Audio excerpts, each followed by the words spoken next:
Well, let us begin. Let us begin from giving diplomas and awards. In 2020, we unfortunately were not able to hold the International Legal Educational Forum in person. Usually, we give awards during the forum, awards for developing legal clinics in Russia.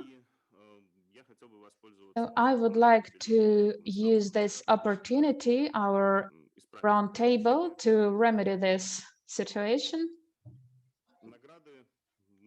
The awards will be given virtually right now, but of course we will also send the diplomas to those who would like to get them. And we hope that this year, 2021, we will finally be able to do this, not in the virtual form, but meeting everyone in person.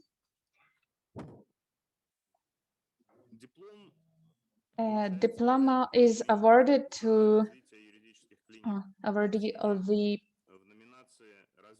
Russian legal clinic development in the increasing professional mastery of clinical students. It is awarded to Svetlana. This is the diploma. You can see it. We will send it by mail, of course. It is unusual with hands. Okay, there is Svetlana. We will also consider the nomination in 2021. Anyway, the diploma for legal clinical development in Russia, arranging projects aimed at raising legal awareness, is awarded to Yulia Yurkevich.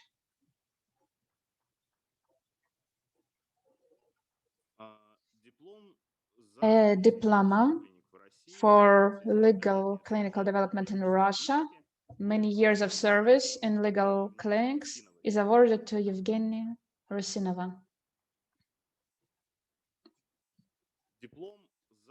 A diploma for Russian legal clinics development, for arranging for the work of journal and legal clinics, is awarded to Nadezhda Ivankina, main editor of the journal.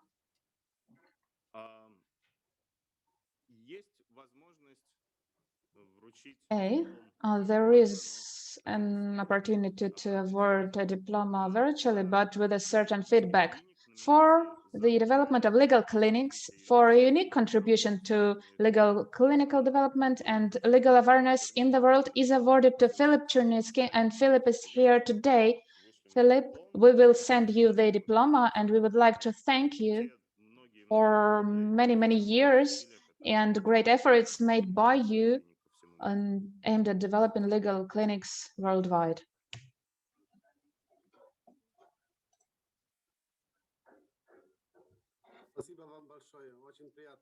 Thank you so much. It is great. A diploma for arranging legal awareness projects will be sent to Georgetown University professor Richard Rowe.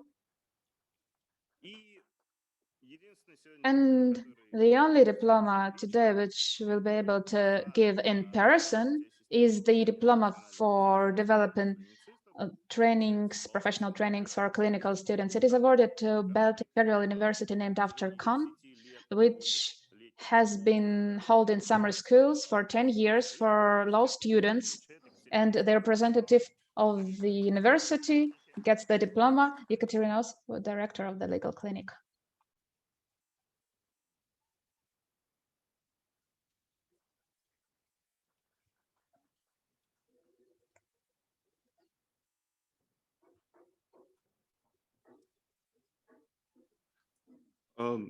Я надеюсь, коллеги, что в следующие 10 лет... I hope, dear colleagues, that in the next 10 years we will be able to give these awards every year. We'll see how it goes. And for now, I would like to remind you that the Center has launched a project, Legal Clinics in Person. So you will see on our website that a great part of it is dedicated to this project, and we would like to gather as much information as possible on everyone who participates in the legal clinical movement in Russia. So, dear colleagues, If you have not yet, please do send your picture and information about yourselves, and we will add you to our base. Please send information on your students, colleagues, and just suggest them doing so.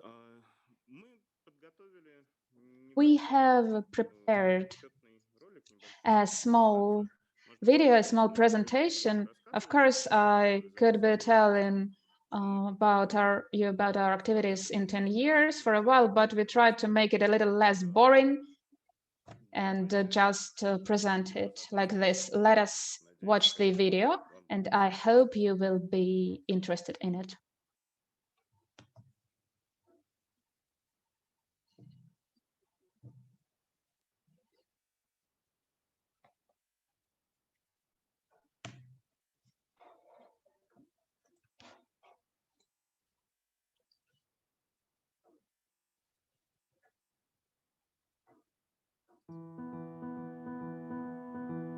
Anniversary of the Center, 10 years. What have we done in this time? We have arranged 25 conferences, over 35 schools, over 50 roundtables, 7 international Olympics. Created a network of partnering clinics sharing our principles of practice-oriented learning.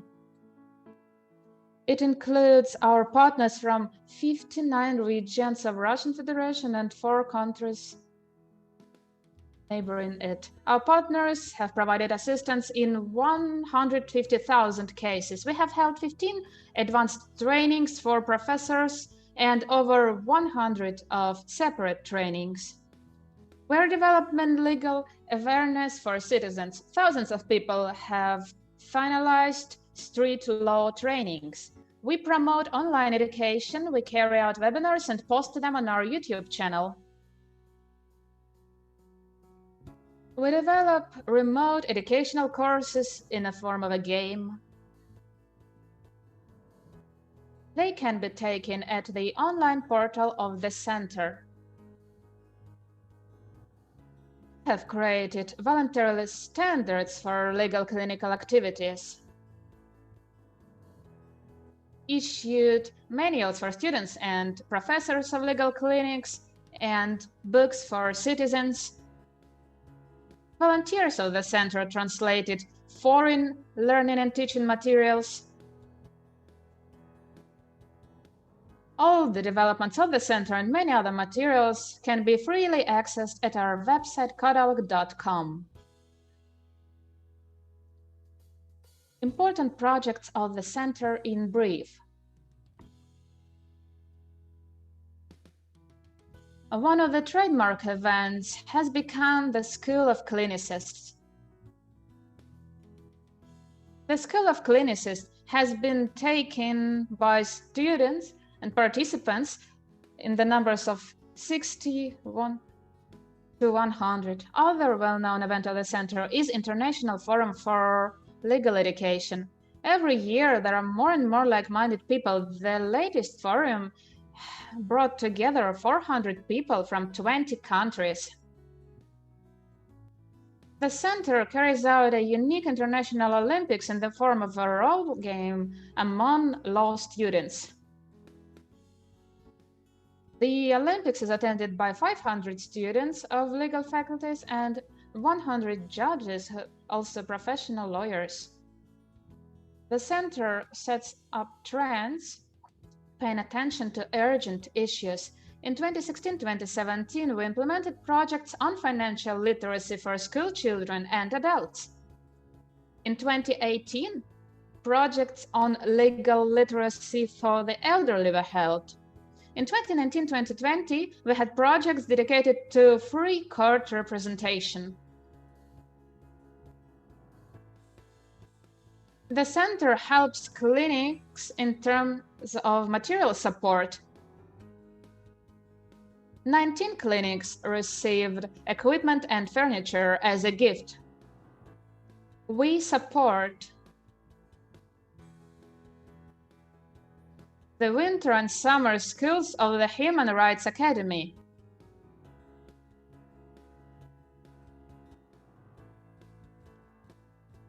Street Law School in St. Petersburg,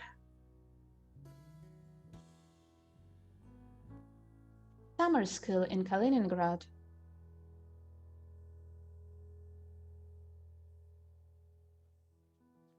These have been fruitful and productive years. Let us wish the Center new achievements, success, and development. Subscribe to our social media.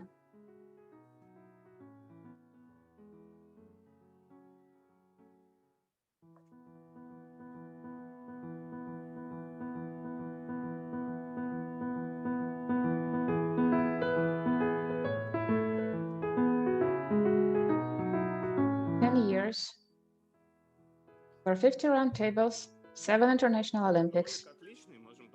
So this is a great video. We can watch it all over again. I have enjoyed it, but I think we can actually stop watching it now.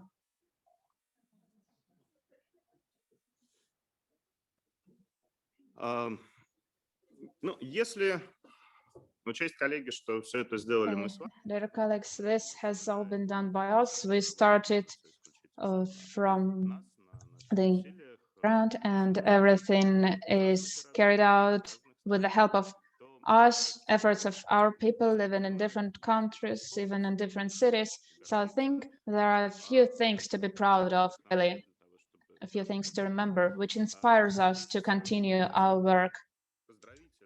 We have several videos with congratulations. We tried to conduct a roundtable even online, but I think the first congratulation will be given in person. Rikatina, the floor is yours.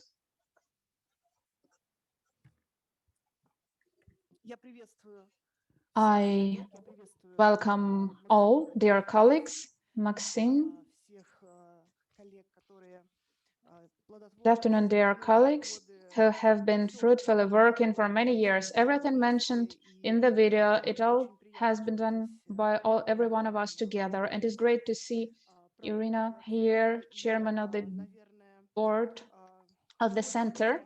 And I think that the largest part of the project has been implemented by us together, hand in hand. And of course, I had to come here in person to, give 2 awards. One of them is a tradition. If the camera allows for it to be seen by everyone, this is the address I would like to give. Let me read it first and then say a few words. The Baltic Federal University, named after Immanuel Kaliningrad, congratulates with the 10-year anniversary and expresses deep gratitude to the Center of Legal Clinics Development, the personnel, and Director Maxim Dranjevsky personally for their unique contribution to uniting and supporting legal clinics as well as developing legal clinical education in Russia. Signed and stamped by the management. Okay. And, well, another thing, our team, our United Baltic team, thought that it would at least count at least 10 years of our happy time together. These 10 years, you see, this is an amber O, and the clock is actually working. So let them bring you happiness and joy from the Baltic Sea. Amber is a warm stone, so it has warm energy. Let us all work together and achieve great results. So I would like to give it to the director and congratulate him.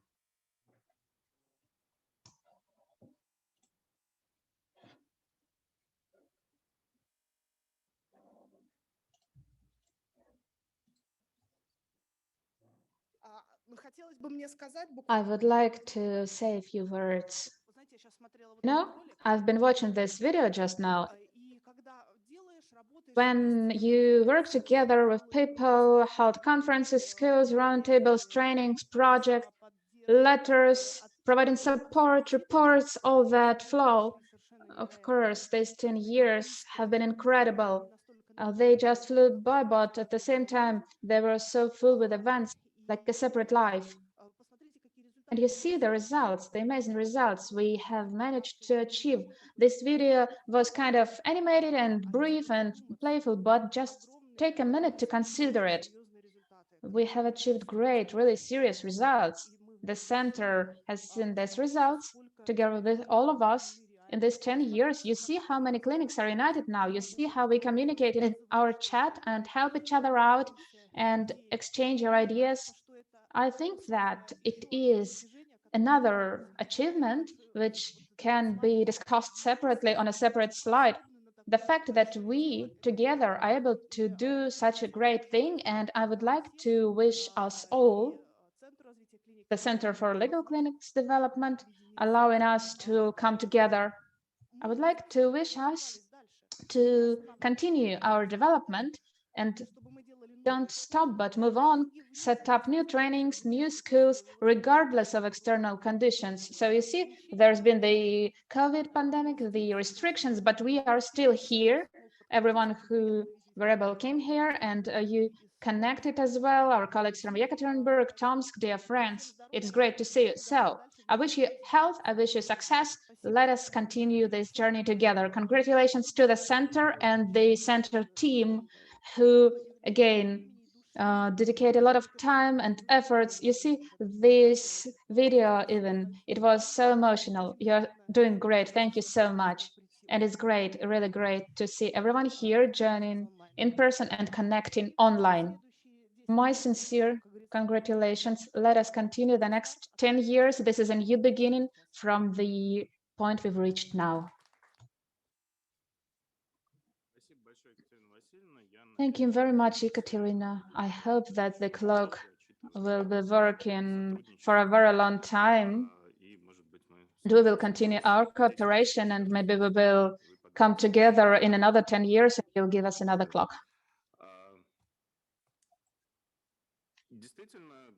In fact, the center is every one of us. And of course, the center is its team, its employees. There's always been a few employees in the center, and they had to master different skills.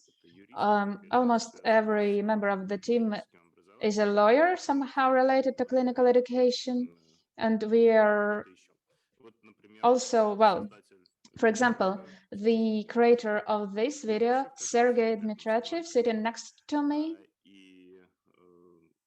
he has actually provided us this information in a very interesting form, so I believe we will continue creating such videos. Of course, of course.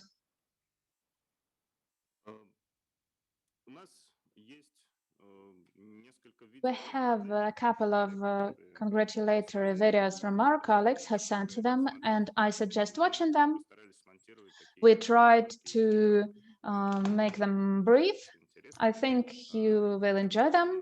I would like to begin with a congratulation received from our foreign colleagues from different countries of the world.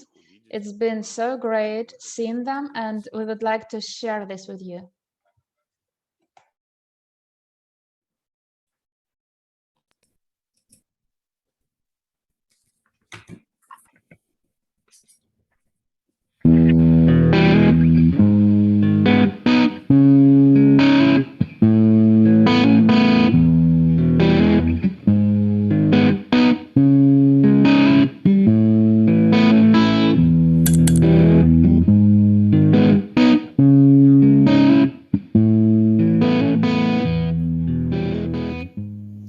Greetings from Brazil. My name is André Pagani de Souza, professor of law at Mackenzie Presbyterian University in São Paulo, and I would like to congratulate the Center of Development of Legal Clinics on its 10th anniversary. I wish you are well, and I wish you to continue this wonderful work you are doing in Russia.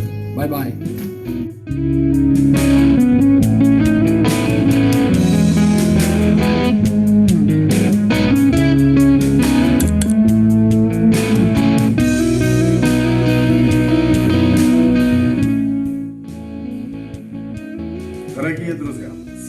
Dear friends. Случаю десятилетия Congratulate you Центра развития on the юридического. 10th anniversary. Поздравляю вас с отличными результатами вашей работы Congratulate и желаю вам еще много great results. замечательных юбилеев.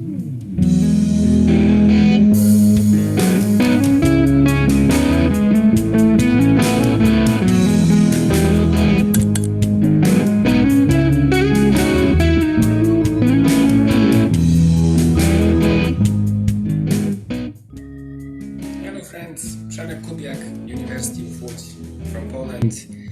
All the congratulations in the world. It's awesome, very good job, and keep it that way. Yeah? I hope we're gonna see you soon, but if not, really congratulations. Yeah? This is really amazing.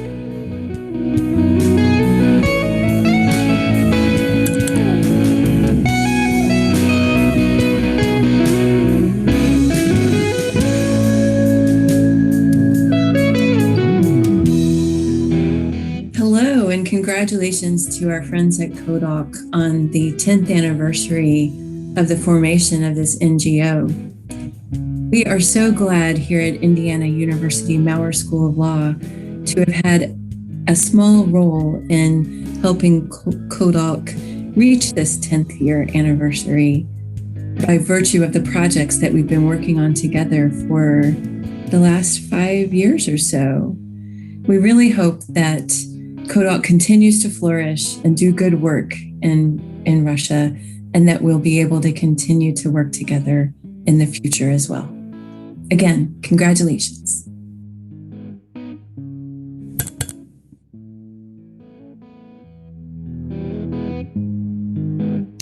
And I want to repeat everything that Laura said and add my own. It has been an honor and a privilege for us at Indiana University Maurer School of Law to work with you all at CODOC, to see the amazing global network that you have developed devoted to legal clinics and to experiential education. And we hope that we are fortunate enough to work with you for many years in the future. Here's to your next 10 years and beyond.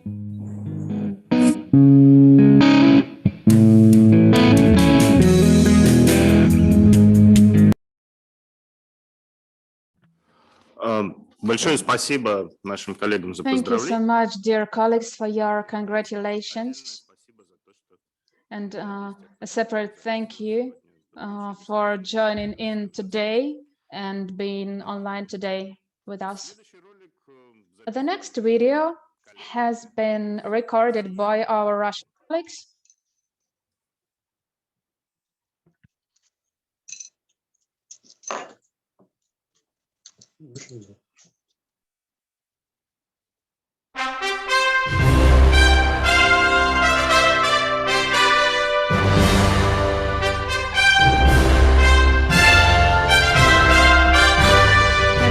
Anniversary. Congratulations, Svetlana. I congratulate the Center of Legal Clinics Development with the anniversary. I would like to wish you many new beginnings, for them to be interesting and leading to successful results, for them to give you more energy for even more new initiatives. Congratulations. Marina. Our success is our people. We wish the center to have as many like-minded people as possible, as legislators, students, partners, and volunteers. Lana. I wish the center to successfully implement all of its projects. I wish it prosperity, and so that it can engage new legal clinics in its work. I would like to congratulate the Center for the Development of Legal Clinics with the 10-year anniversary, and thank the center for new friends, for new methods of education, and for the hope to a bright legal future. Congratulations. I would like to thank CODOC I would like to thank the Center for contributing to legal clinical education in Russia, for the clinics, new people I met. Thank you for International Olympics, for the conferences set up by you. I wish you professional development, for the opportunities provided, and for everything which was revealed to me when I started working with you. Thank you for the opportunity to take part in the Leader of Community contest. for creating professional community involved in legal clinical development in Russia, for a professional and honest team. Dear Center, happy birthday.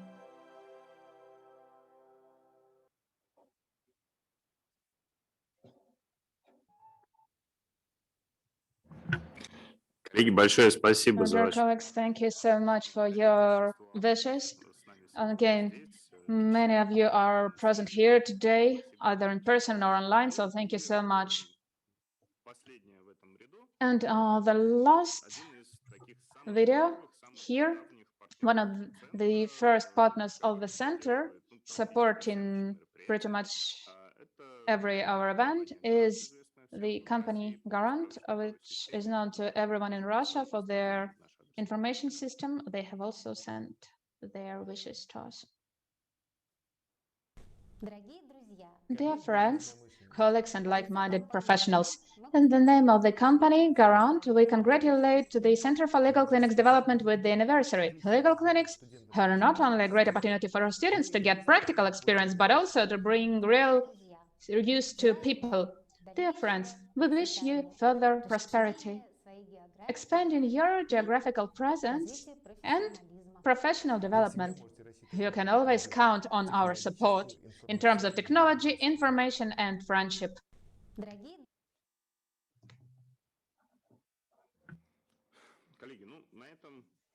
Okay, dear colleagues, this was the congratulatory part.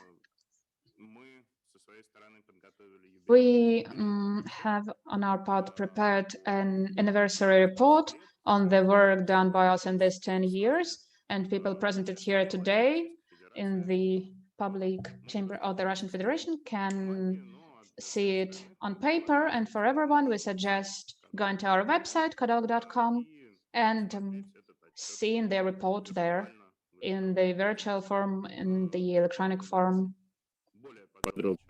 It is more detailed than with the video, and maybe you'll be interested in, remembering everything achieved by us the past 10 years. So this is the section where you can find it.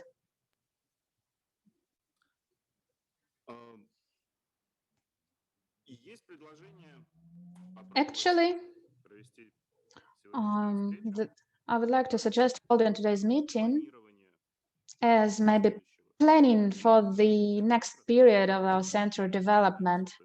We, of course, hope it will be another 10 years, but we'll see how it goes. Today, it's quite difficult to forecast for a long term. But still, I think we can come up with some plans, and I would like to suggest the following. Maybe it's not a typical roundtable format, but I would like to do without learn formal speeches. Instead, discussing our future.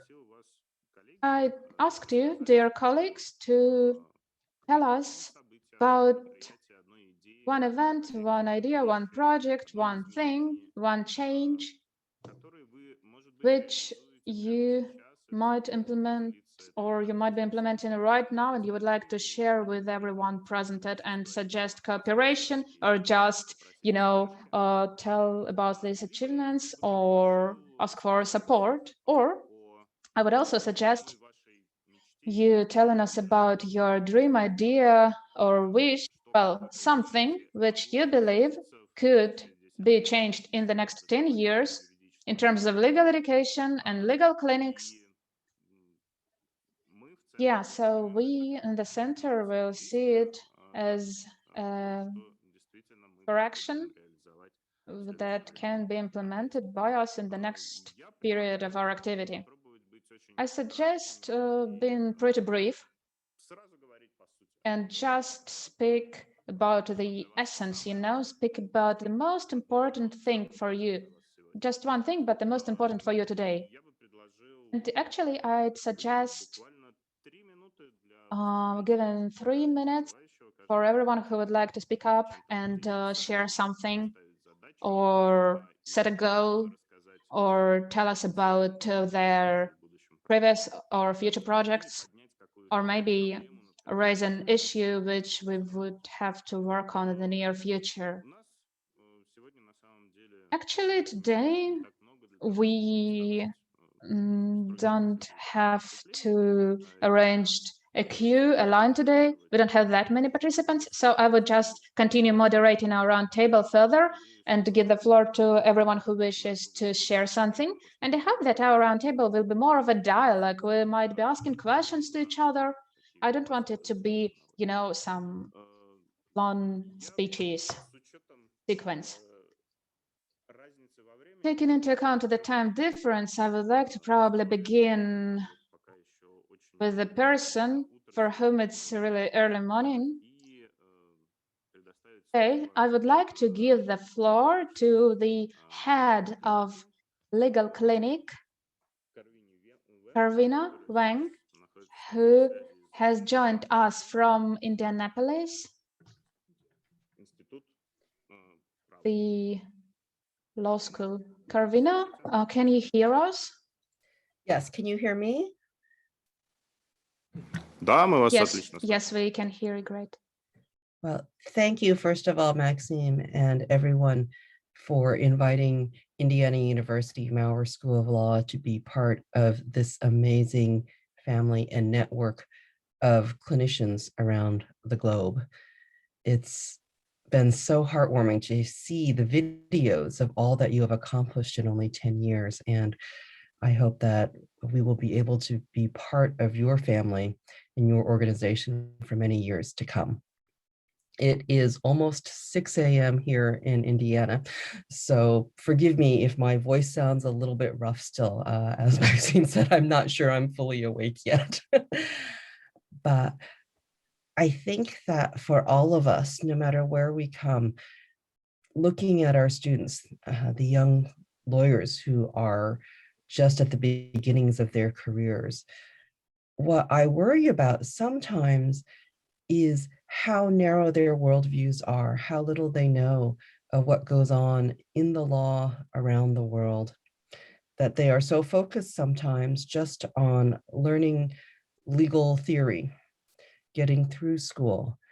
And I hope that legal education will become more open, more experiential, more creative in what we ask from our students and what we expect from them as well. I have students now, for example, who are unable to talk to clients even on the telephone because they are so used just to texting on social media or on their phones. And so I hope that we can collectively develop new ways to teach them to be creative problem solvers for their clients and for their countries. Thank you.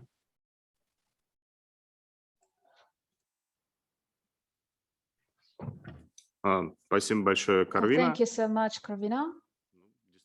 Yeah, yes, let us hope that your wishes will be implemented by us all, maybe in our own universities from the beginning, but maybe at the global level of legal education worldwide.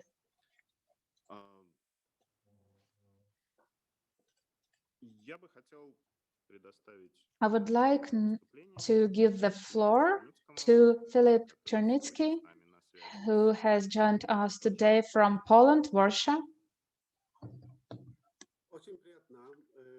It is great. Thank you so much for inviting me again. And I'm really happy that I can meet you and I'll be able to meet you. I'm sorry that I cannot be now in Moscow with you in person, because I am now connected from Krakow, actually. Today, not from Warsaw. The thing is that I had to come to Krakow for a couple of days. Well, first off, I would like to thank you for your amazing work and for everything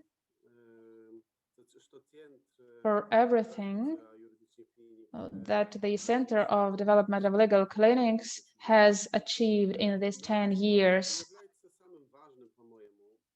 And the most important thing, in my opinion, is that I think that, you know, everywhere where these networks exist, networks like your center, the most important thing is that is that we help each other develop.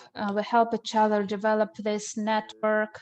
We support each other so that these contacts, this connectivity between clinics continues to exist, so that it is implemented in practice. It is the most important thing, because if there is a strong connection, when you can help each other, it means that the legal clinics members of this network can work more easily and develop in the future. For instance, I can say that Poland has been lucky in this regard, because we've never had a clinic closed once. Our main goal has been to support the clinics, the legal clinics. Might have had some difficulties. And I also advise you, and I hope that you will see this goal as an important one, to actually support this network of legal clinics in Russia, so that the clinics will be helped and it will support each other and give each other advice, and even build, bridges, help lawyers, legal clinics connect. I do hope that it will continue to develop as it has been in the past 10 years. I hope that it will continue in the future. Your role, I think, is extremely important, and I am really glad that I cooperate with you and that we can be friends. I wish you all the best. Thank you so much for the invitation. I am really glad that I able to meet you today, and I hope to see you next time in Moscow. All the best. Thank you. Thank you so much, Philip. The Legal Clinic Association of Poland was the first foreign legal clinic association with which we signed a cooperation agreement. And I remember that time it was in St. Petersburg at one of the events. And I am really glad that for many years we have been cooperating. We've had since exchange programs, joint forums, and I do hope that the cooperation will continue. Yes, and almost every year we do something together. Even this year, we actually something which might be interesting for our friends in Russia. So we received a small but important grant, because all the information on our website will be translated into Russian. So it will be maybe interesting for you, that you will be able to learn more about this, learn about the things happening in Poland this way. Again, thanks to our cooperation, our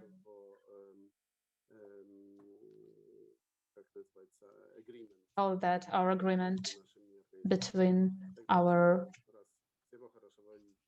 Wish you all the best, and thank you so much. Thank you, Philip. It's great news. Dear colleagues, we'll have a chance to receive legal clinical information about the methods of their work by going to the website of the Poland Legal Clinical Association in a couple of months. We are not there yet. Okay, by the end of the year, probably not now. Thank you. We have here connecting our colleague from Valencia, from Spain, Andres Gascon Coenca. Andres, good afternoon. Can you hear me? Yes, I can. Okay, there you go. Okay, first of all, thank you very much for having us. This is a great pleasure being here with you all. And I would like to especially say thank you to Sergey, I'm sorry for my Russian pronunciation, Dmitrichev, for all his efforts in having us here. I'm going to be really brief because the things that I would like to bring into the session have been said by the people that precede me in the words. Legal clinics, and I'm really glad that being here, as I was saying,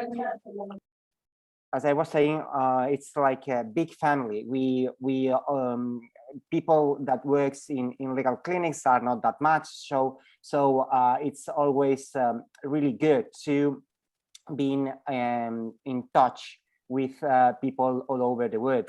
In fact, I'm seeing here great friends like Philip and Andre that have been in the video.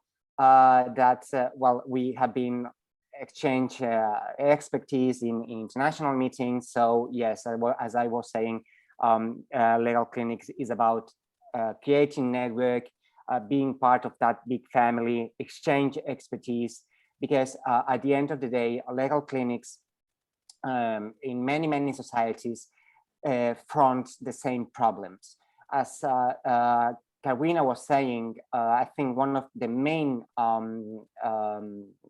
main challenges legal clinics have is to have a different approach to the about how we teach law, a different approach to legal problems.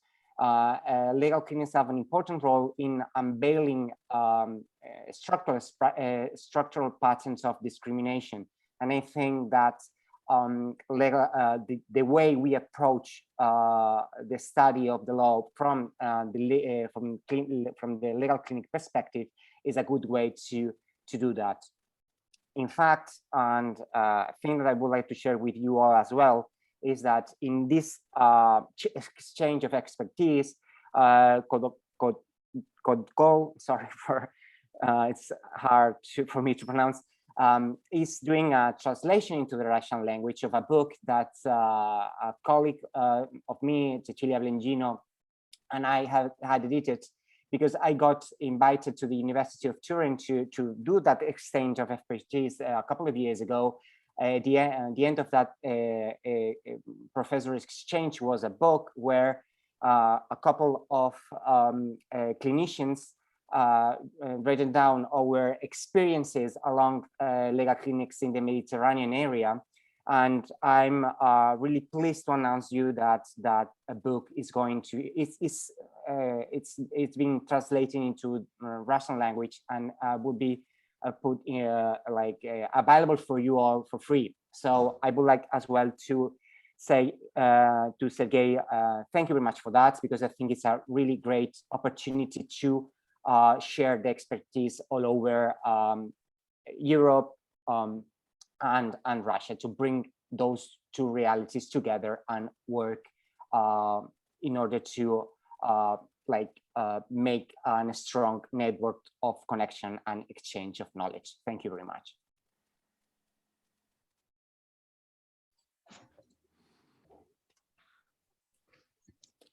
Большое спасибо, Thank you so much, Andres. Yes, dear colleagues, in 2019, if I'm not mistaken, Andres and 8 authors, European authors from Spain and Italy, wrote a book which is called a legal clinic as epistemology, community of professionals. This is a compilation which describes European experiences for setting up legal clinics and their mainstreaming in universities. It is already translated, actually. Now it is being edited. but it has already been translated with the help of our volunteers. It is actually about cooperation. So the legal clinic is not only about lawyers. These are lawyers developing their skills and knowledge of other languages as well. So their translation skills. Well, the book, after it will be edited, finally, it will be presented. Well, let me share with you a plan of ours. So we plan to present it this summer. So yes, colleagues, please stay tuned. We will be posting updates on the center website, and as soon as the material is ready, we will meet Andres again and hopefully other authors as well, and we will have a small presentation of it. Yeah, right. So this is how our cooperation works, and I am convinced that the project will be successful. Thank you. Andres, Sergey, thank you so much. And I would like to give the floor to Anton Gorodetsky, who is here next to me at the round table. Colleagues, good afternoon. I am happy to welcome you all. I would like to join the warm wishes expressed for the center. I would also like to wish the center many years of activity of implementing interesting projects. And as one of possible future directions, which I would like for all legal clinics of Russia to join in and support it, is the court community area, court representation by legal clinics. During the past 2 years, implementing a project for providing free legal aid in Russia with the help of the Center for Legal Clinics Development. And we actually facilitated so that 19 clinics of Russia started or promoted practice of legal court representation in these 2 years. The students of law schools, law clinics, participated in over 240 court cases, which I think is a significant achievement. This is a result, a really great result for our activities, and I would like for the legal clinics to develop this area and the center to support the clinics in this regard. Well, first off, I think there is a task to, well, every clinic has already learned to do court representation. We now see that students are able to do that and students can do that, but you all know that we have statutory limitations for court representation here, court representation by students. First of bachelor students who have not yet received any degree in law yet. So I think one of the tasks and goals which could be actually set by the center is empowering legal clinics and providing for a regulation so that students can be engaged, legal clinical students can be engaged in court representation. I hope that in the next 10 years, we could set this goal and try to implement it. Thank you.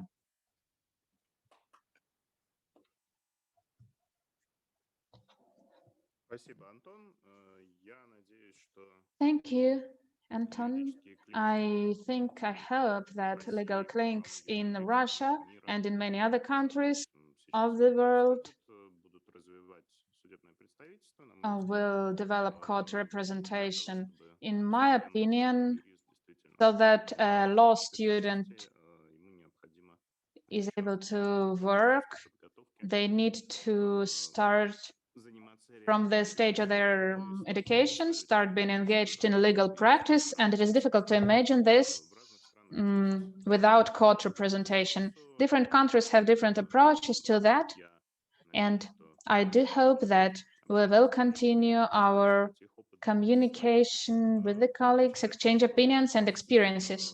Among other things, since we were not able to hold the Legal International Forum in person, we are now filming expert discussions with our colleagues from different countries and one of the nearest videos will be dedicated to court representation. So I think that we will publish it somewhere in the summer and continue discussing the topic at the 2021 forum. Dear colleagues, everyone interested in taking part in the filming, ready to present your opinions and experience of different countries, please write to Anton. He's going to moderate. I would like now to give the floor to a representative of Veliky Novgorod, Marina Trofimova, who is now in Zoom. Marina, good afternoon. Good afternoon, dear colleagues. I am so happy to see everyone. I would like to join every congratulation and particularly thank you, well, for the fact that we are not talking in some arcane terminology. We are not again talking about working programs or competencies or implementing some theory provisions, but we are doing a real job. And I would like to say that one of the most important results for our city of Veliky Novgorod in terms of central development was proving the meaning of court representation to students. Yesterday, we had a client coming in, and actually one of the clinical students wrote about this client in one of the issues of our legal journal. So the thing is that this client cannot get the right for the flat he lives in for over 20 years. And yesterday he came in with the certificate of ownership, and the student participated in court hearings, and the ruling was made in our favor.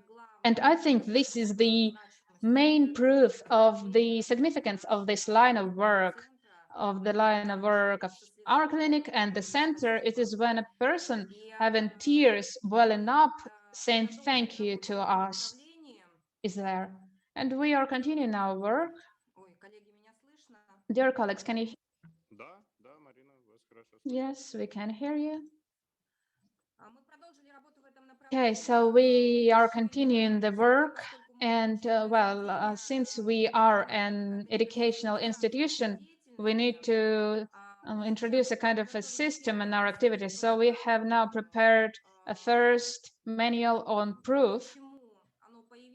And the reason for it is that today there is a huge amount of different materials in terms of academy, in terms of practice, but still we do face a situation when need some specific explanations, and there is no such explanations in the academic literature. So based on the cases which were carried out, which were dealt with by our students, we have prepared specific recommendations for providing specific proof, proving specific facts in terms of where you need to go, where is the address, where is the service, what document you need to take with you, how much it costs, you see, that sort of thing.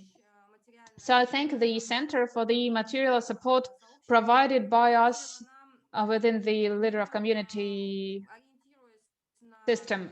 It allowed us to actually go beyond the small resources of the university and publish this on our own, the materials. And this is not the first of our manuals. We have a series, and our guys are really grateful for it, because you see there are practical real-life steps which need to be taken to fulfill the goal. Once again, I would like to join all the congratulations. We are very happy to be with you. Thank you so much, Marina. When you are ready, please send the manual electronically, and we will publish it in our library at the Center website. Okay, great. Yes, with other clinics. Thank you so much. Today, we have not only heads of legal clinics from different cities and countries, but also the graduates who used to work in legal clinics. And I was very happy to see Dmitry here today, whom I saw around 3 years ago last time at one of our events. Dmitry, good afternoon. Good afternoon, Maxim. Hello to you all. Can you hear me? Yeah. Okay, so first off, let me introduce myself. I'm Dmitry Verzakov, and I used to coordinate the legal clinic in the Harris School of Economics. And the thing is that I first started working with the center as the coordinator of the legal clinic, and then I directly joined the programs they do for students as well, which actually kind of helped me to view the work of the legal clinical head and coordinator from the student's perspective, and it allowed me to change specific approaches to different practices applied by me further on. And I would like to say that, you see, the center helped the legal clinic not only in terms of resources, but also helped us, which I'm very grateful for, helped to provide our classes with teachers, including street law courses. This course was mainstreamed in our clinic, and the students enjoyed it so much that even after the course was finished, when they no longer had to do anything in terms of their curriculum, they still were able to implement a project and defend it at a contest for supporting student projects and received a grant from the university. They then held classes, I think, in 10 schools of Moscow with school children for basic financial literacy, and finally arranged a tournament, intellectual tournament. So then they were told that, next year there were schools calling them from different, areas of Moscow and asking whether they will continue this work because children enjoyed it much. I would also like to say that the Central for Legal Development, as has already been mentioned by our international experts, it helps us with international recognition, helps us to work with international clinics, helping Russian clinics to adapt the experiences accumulated by decades or even centuries. You see, a few years ago, I was lucky enough to actually witness the work of foreign legal clinics of leading American universities. And I would like to say that no Russian clinics have room for development, really. And it is really good that some representatives come to Russia or connect online trying to let us know about interactive methods and ways to involve students, to involve other citizens in various projects and interactive events which which benefit the society. At the same time, before I went abroad to foreign universities, I closely studied the websites of their law schools. And I would like to recommend my colleagues involved in legal clinical work in Russia to just open the websites and see how they are structured, see the information presented there. So there are numerous methods and positions which unfortunately are not that widespread in Russia. And I think that you might be interested in some of them, or maybe the center will tell about some of them further on, and will be able to actually mainstream those practices at universities. Thank you. Thank you, Dmitry. We are actually trying to share international experiences with our Russian colleagues, and Andres and Sergey have already mentioned that the center has translated a book prepared by legal professors from Europe, and there is a number of other books in line, and we will do everything in our power to make our colleagues' experience available in Russia. And actually, I would like to use this opportunity to give the floor to our colleague who has now joined our conference from Brazil, André Paganini Souza. André, good afternoon. Well, if it is afternoon in Brazil. Hello, добрый день.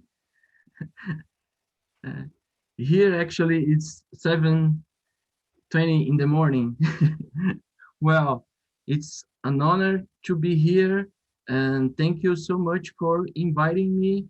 It's a great pleasure to see colleagues and friends who I admire. I can see here Philip and Andres and Karina and also Ekaterina Osipova and Sergey. I'm very happy to see you here. I wish I could be there in Moscow with you. And I would like just to congratulate you on your wonderful work at Kodalk and on the 10th anniversary of its founding. Your accomplishments during these 10 years are amazing and have contributed so much to legal education. I would like just to thank you for all I have learned with you, especially on 2019, when I had the opportunity to be there with you. And I really wish in the future we could cooperate more and continue our work and cooperation on legal education, but not only on legal education, but also on justice education. And I think that the different approach of legal clinics of teaching law is a way to teach also about justice. And I think that clinical legal education is the way to develop justice around the world. So thank you very much for having me here. And I wish you I could only wish you more success, even more success in the future. Thank you so much and greetings from Brazil.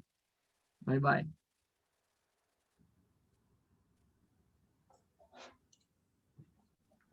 Спасибо, Андре. Thank you so much, Andrea.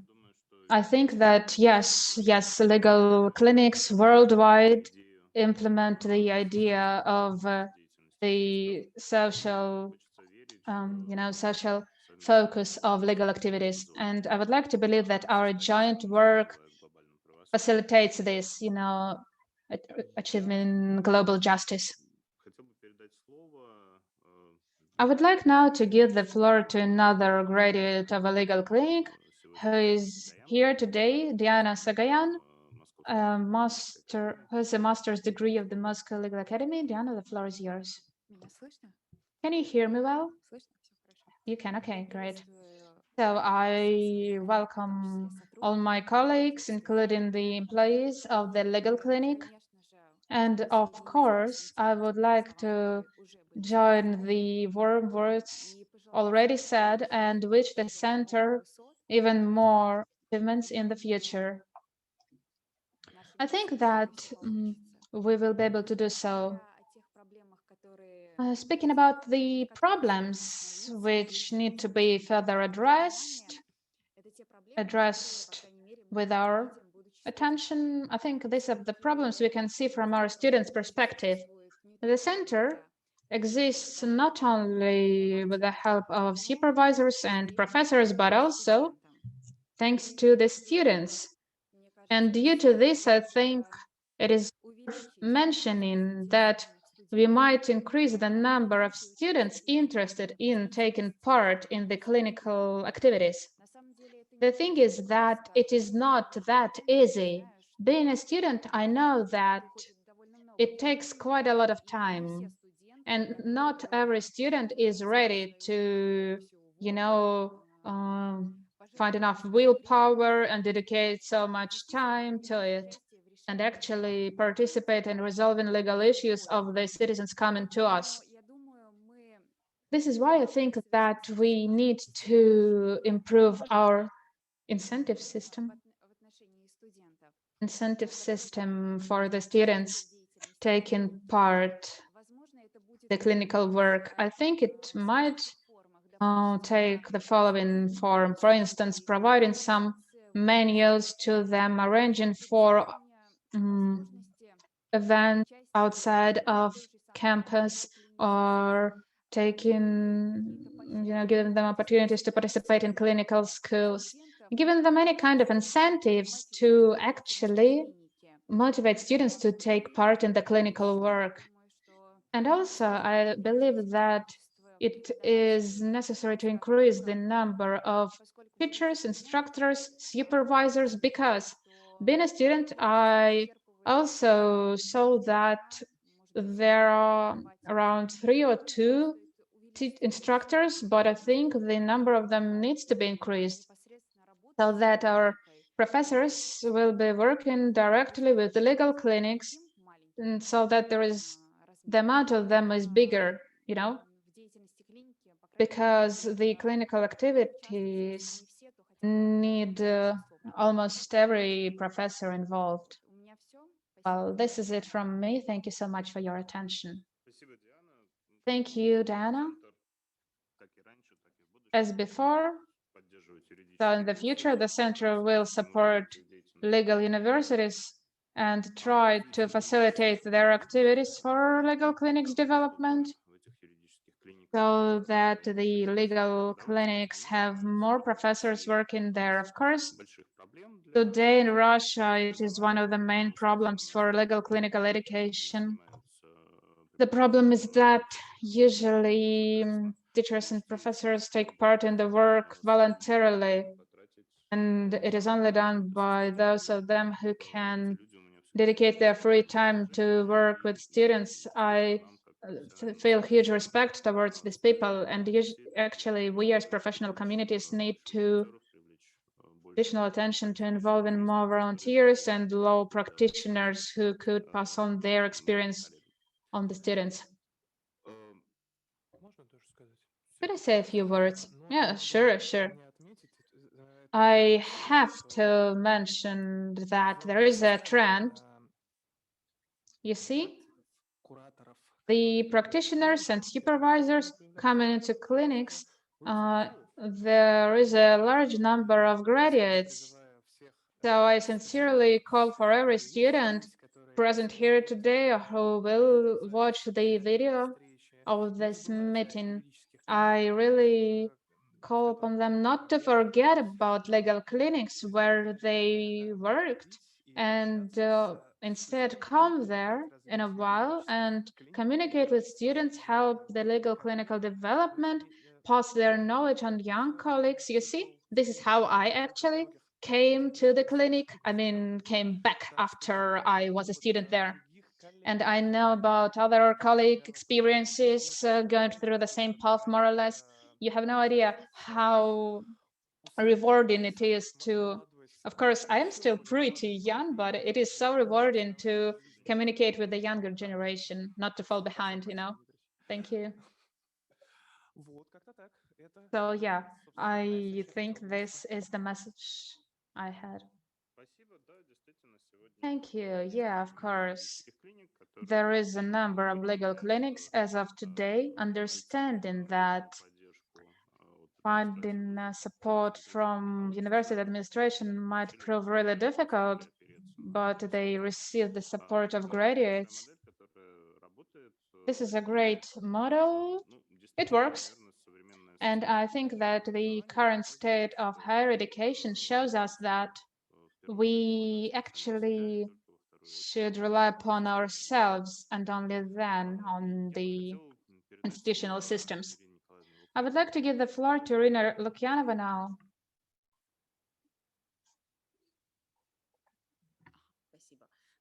Thank you. Good afternoon, dear colleagues. Good afternoon, everyone joining today. And I would like to actually say a few words about what has happened in the past 10 years. Also, as Maxim mentioned, try to look forward, think about what needs to be done, what has to be continued. See, I remember our very first conferences when we just came there and saw each other, our colleagues from all the Russian territory, discussing the matters going on in our lives. And it soon became very clear that there are some issues where we need each other's support. At the level of the center, then, you see, the very first thing done probably was these trainings. So the trainings where legal clinical educators showed what they were doing in their clinics. And then we had our summer, well, actually autumn school for students. Then we had our Student Olympics for law students, which is a unique event, which, well, I believe that it's one of the best things arranged for by the center, because the form of such an event, it's not just a competition, but it is a way of learning, a way of teaching. When students work in teams and learn to do something which they will need in their future professional activities while competing with each other. And the results of such learning, actually, we did not expect it to be so, but we found out that it is. So many of the people presented here were participating in the Center's Skills and Olympics. And I sincerely hope that in the near future, we will be able to get back to in-person activities, so that, you see, teaching skills should be best done in person, face-to-face, transferring our experience in person.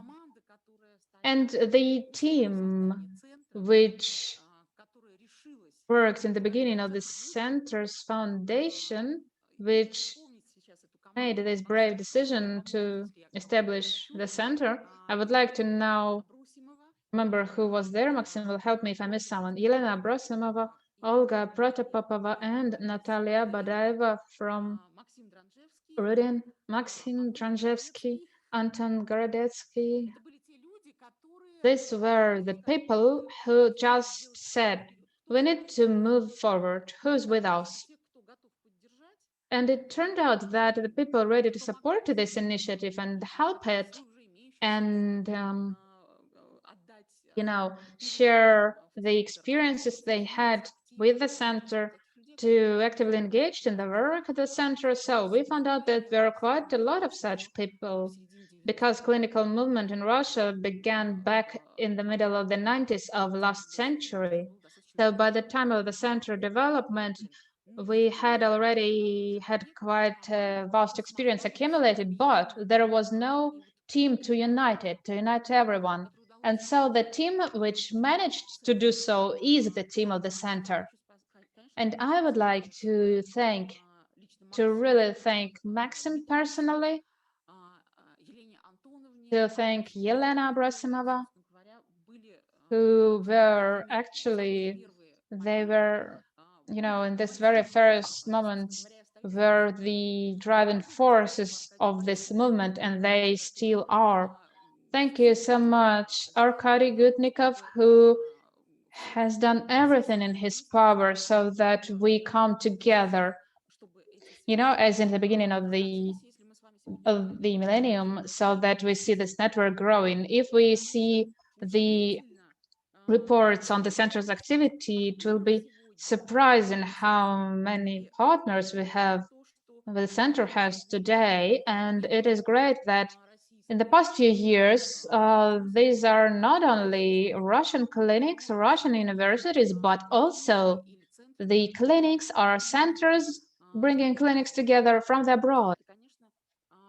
And I think it shows us that we are ready to exchange our experiences, and we are ready to listen to experiences of those engaged in legal clinical movement abroad, and we have been doing so for a number of years.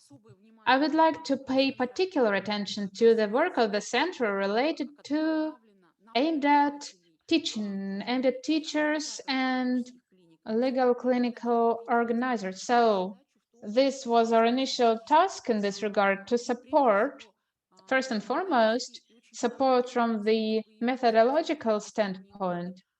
And it's great that the center also has been able in the past 2 years to support them with equipment, with grants, support legal clinics with this means, but still, the most important thing for the legal clinic is a supervisor, a person arranging for the work to be done. And I believe that we need to continue paying our attention to this, and we need to set this goal as one of the main ones because it provides for sustainable development of legal clinics.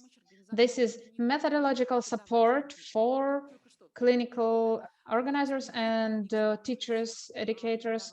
So we have just mentioned that clinical graduates come back to clinics, support them, establish new clinics. So this is an ongoing cycle, ongoing process, and usually in clinics there are young people who teach there. So I think this work needs to be done. Speaking from experience, I was a head of a clinic and I know that it is a work in progress. You need to always track potential supervisors, potential organizers, so that another older education could step aside, because these educators then become professors, defend their thesis, and start being involved in the academic work. So they can help, but still we need to have a driving force. And usually, for as long as legal clinics have existed in Russia, these are always young people with 3, 4, 5 years of experience after graduation. I would like to propose, well, to note another area which is actively promoted by the center. And I think it is evident that in the near future, but also in the long term, it needs to be a very important part of our efforts, which is the international cooperation. The conferences held by the center in the past years were international conferences, and it turned out that the experience accumulated by Russian clinics is interesting not only for clinical educators, but also for teachers, for educators involved in other legal disciplines. And then we realized that our foreign colleagues were interested in our experience as well. And it is great that we were able to set up a global community. We are really happy that our experience is demanded there, and we are able to receive information about the latest up-to-date teaching methods, not only in clinics, but in general, of just academic disciplines in law schools. I think that it is very important that these conferences bring together experts taking part in roundtables and trainings, which is the most interesting part, where we're engaged in actually these vital discussions. This tradition also has held 2 or 3 conferences. Baltic University, held 2 conferences in 2018 and 2020.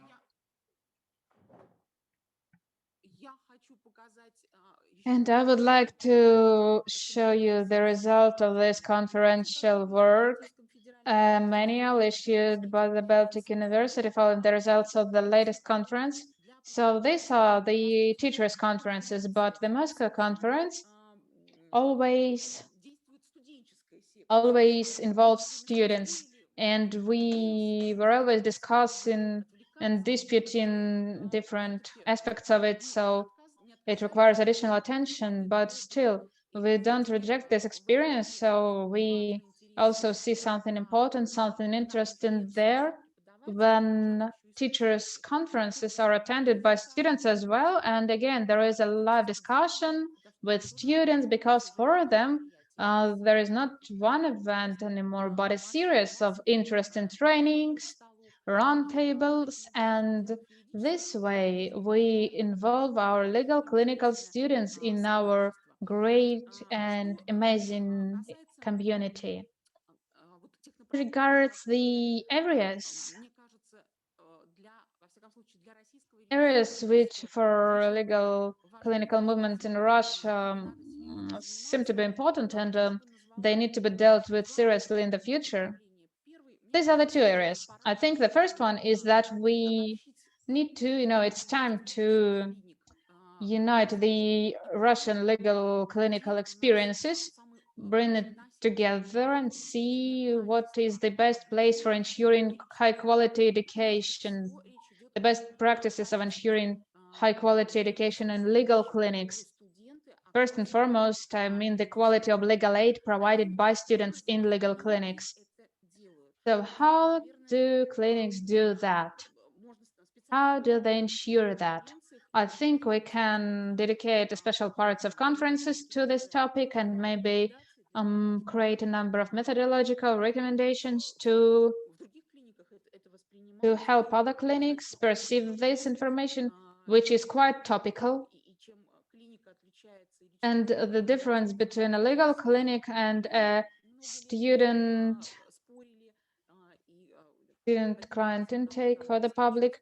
So we've been arguing it for years and about how to ensure quality education there. I think as of today, there is enough experience to bring it into one coherence, to implement it in various clinics. For example, in our concept for the legal clinical movement, we have serious attention paid to it, but still, these are more on the level of wishes. But I think that we need to make some concrete steps in this direction. And yeah, we need to systematize it in a way that we transfer our experiences shared with every clinic so that the task is recognized and implemented. For that, we need quality assurance tools in terms of legal aid provided by students themselves in legal clinics. It is also very important because we are now talking about representation, legal representation made by legal clinical students in court. When a legal clinic student goes to court, here we need to be very cautious, very careful in this regard.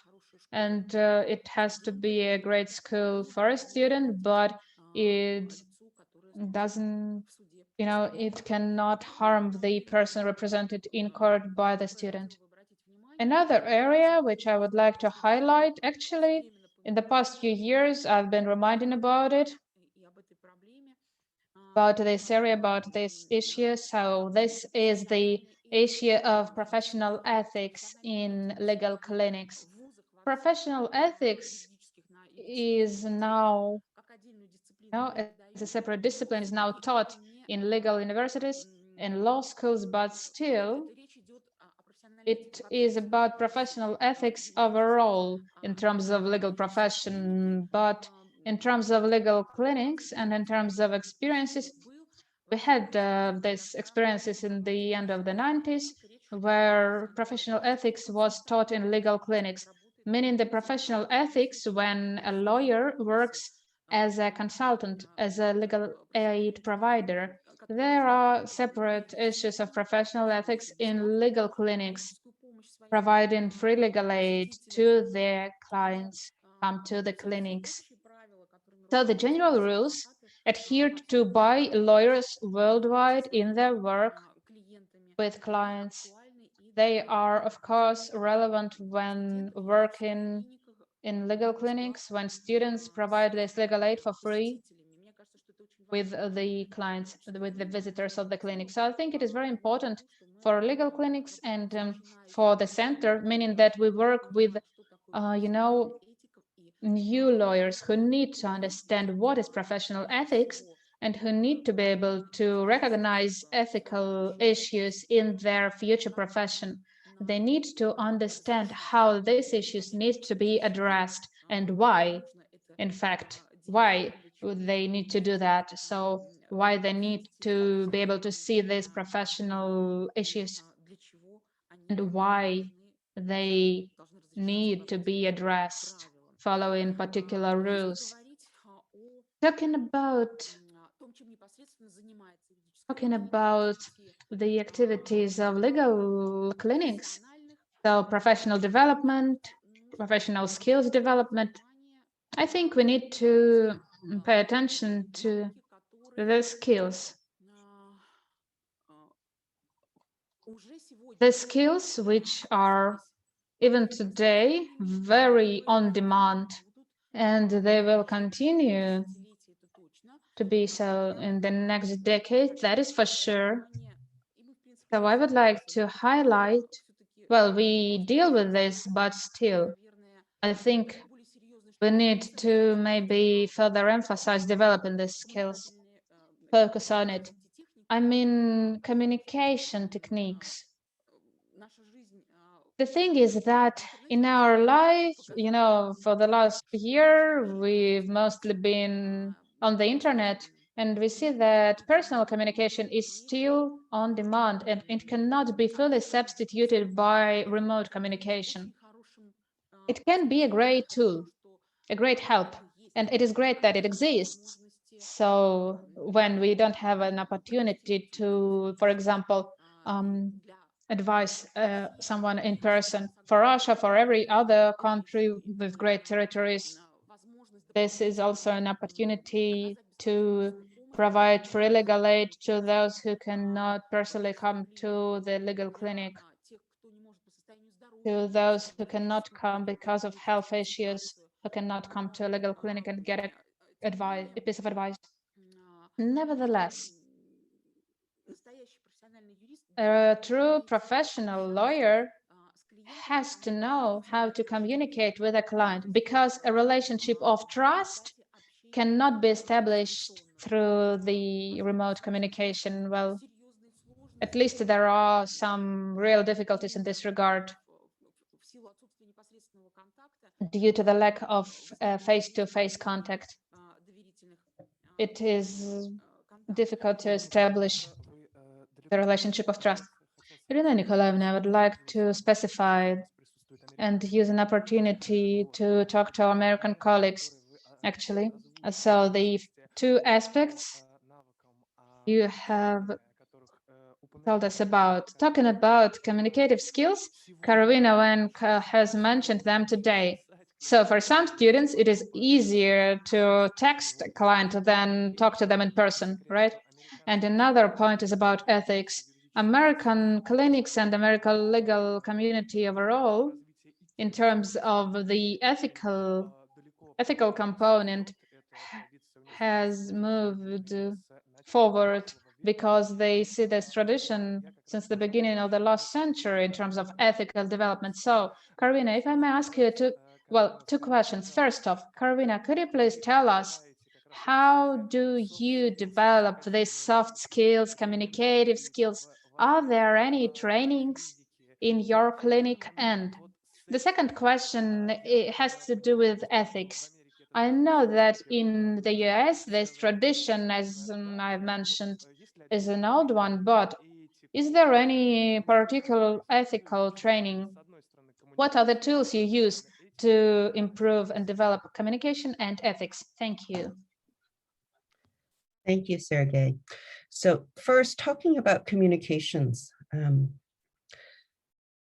In the clinic classes that I teach, they are very small classes. So we might have at most 10 students at a time. We're very lucky that way.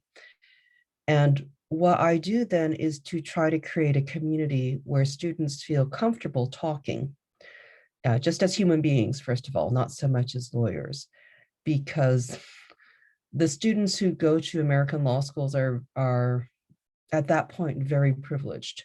While some of them may never have met a lawyer before, some of them have many family members who are also lawyers and feel more comfortable talking about the law or being in courtrooms and so on. And I want the clinic to be a place where any student, no matter what their familiarity is with law, feels comfortable talking to each other and asking questions that somewhere else they might feel are stupid questions.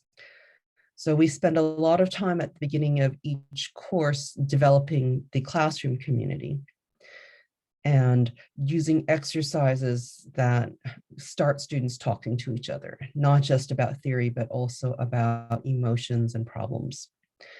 Then we do more formal exercises such as role plays. Someone might play a client, the other one might play a lawyer, and they will practice talking to each other, even on the phone, because as I said, some students don't know how to talk on the phone. So we do these over and over again in class. We offer feedback to each other. We try different ways of communicating. We have the students work in pairs so that they will have other students to practice with when they're not in class as well. And then before they actually meet with a client on their own, I ask them for an outline of their interview plan, and I may role play with them. Because one of the drawbacks of having them write a plan ahead of time is a student might very easily, and I don't know if you can see this, come into the meeting and just read from their script and never look at the client at all. So we want them to feel comfortable deviating from their preparation as well, and just actually looking at the client and talking to them.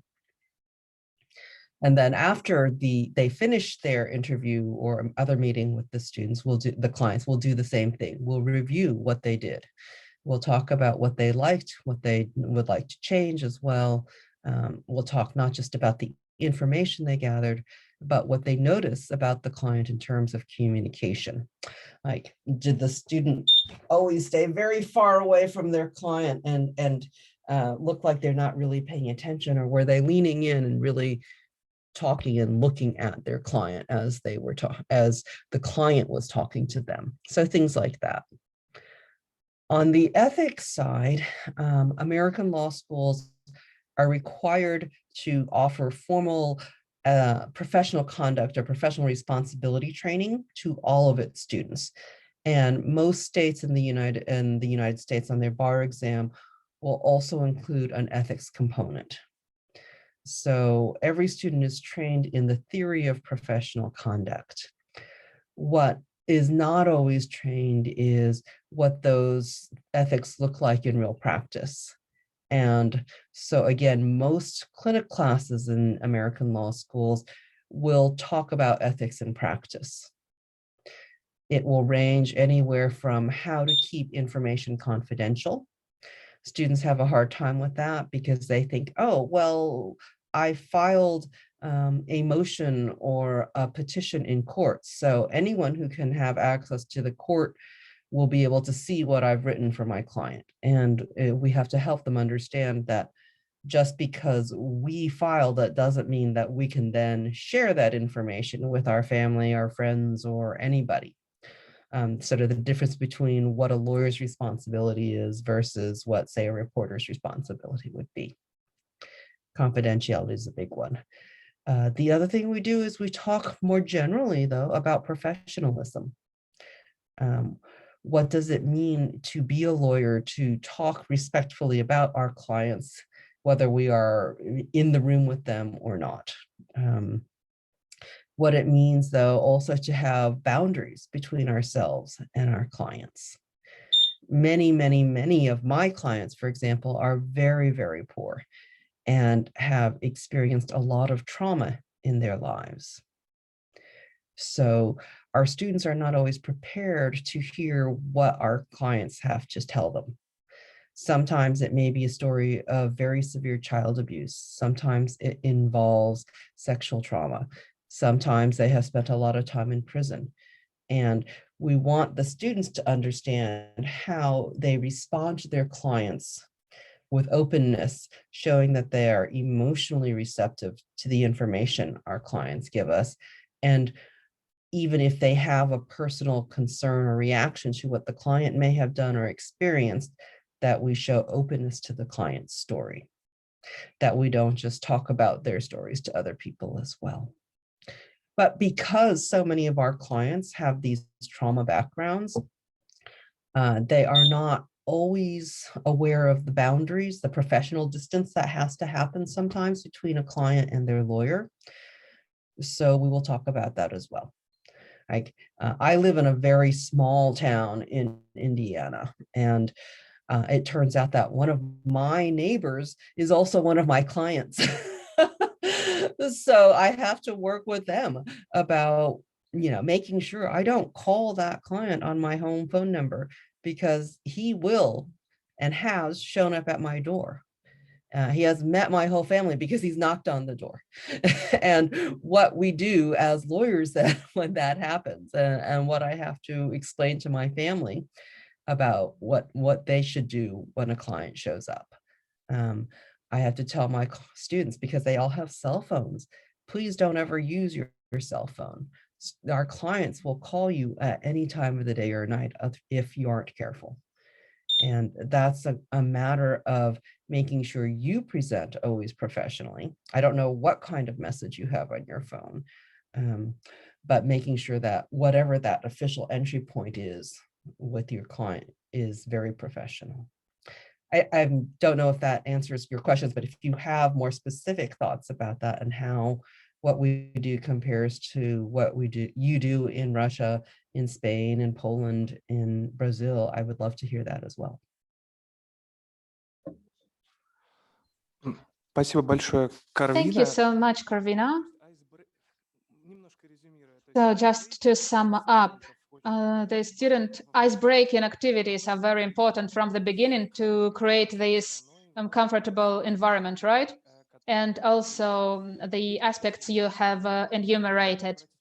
I would like to draw our colleagues' attention to the fact that Karvina is the head of the disability clinic.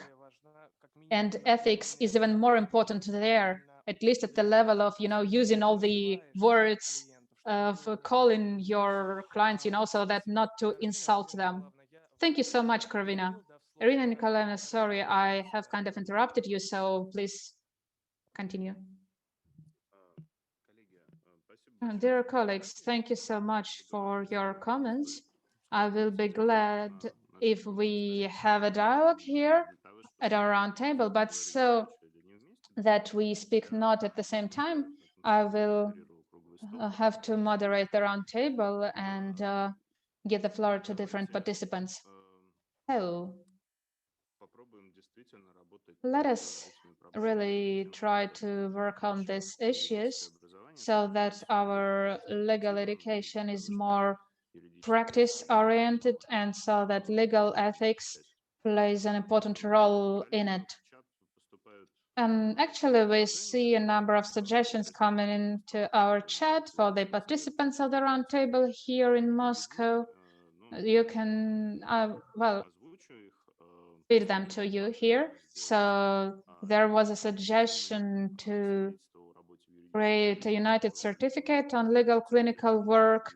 I think we could actually do that, develop that in the center in the summer and offer them to our colleagues. Then there was a suggestion to increase the number of hackathons and educational events with the help of legal clinics. Yes, we are always ready to support any initiative, help you plan and conduct such an event. And also, there was an offer to create a united center for advising citizens on the basis of portal. I think we will be able to do that during the summer as well, to elaborate some suggestions. And here we have Svetlana Rybakova connecting from Brno, the Altai branch of Runhex. The clinic of this Altai branch took part in the Community Leader project. This is a legal clinic which during the project has helped us a lot in terms of court representation and had the most street law trainings conducted. Svetlana, I'm really glad to again repeat what I have said in the beginning of our roundtable, and I'm glad to say that the board of the Center of Legal Clinical Development decided to award you with this advocate for your professional development for clinical students. Anna, congratulations. We will send you diploma. Or diploma. I hope in the near future we'll be able to see each other in person as well. Colleagues, good afternoon. Welcome all, and I congratulate the center. A lot of warm words were said, and I wish, well, first off, I wish the center further development, not stand still, and you do not, of course.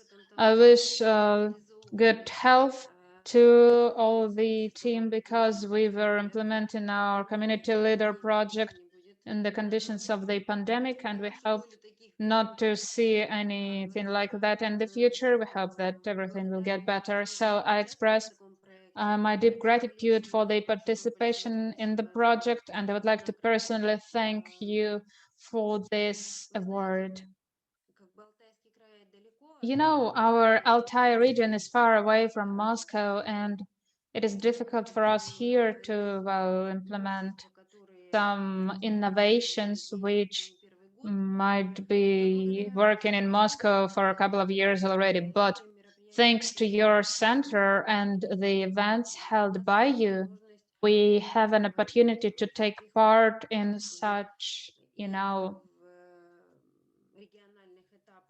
regional stages of the Olympics for our students and this particular context. I would like to really thank you, because you have actually helped me a lot. You prompted me to go and get my psychology master's degree to get enrolled last year. And I think one of the main areas for me will be student work, working with students. My research work will be about values and motivations of a social group, which will be legal clinical students.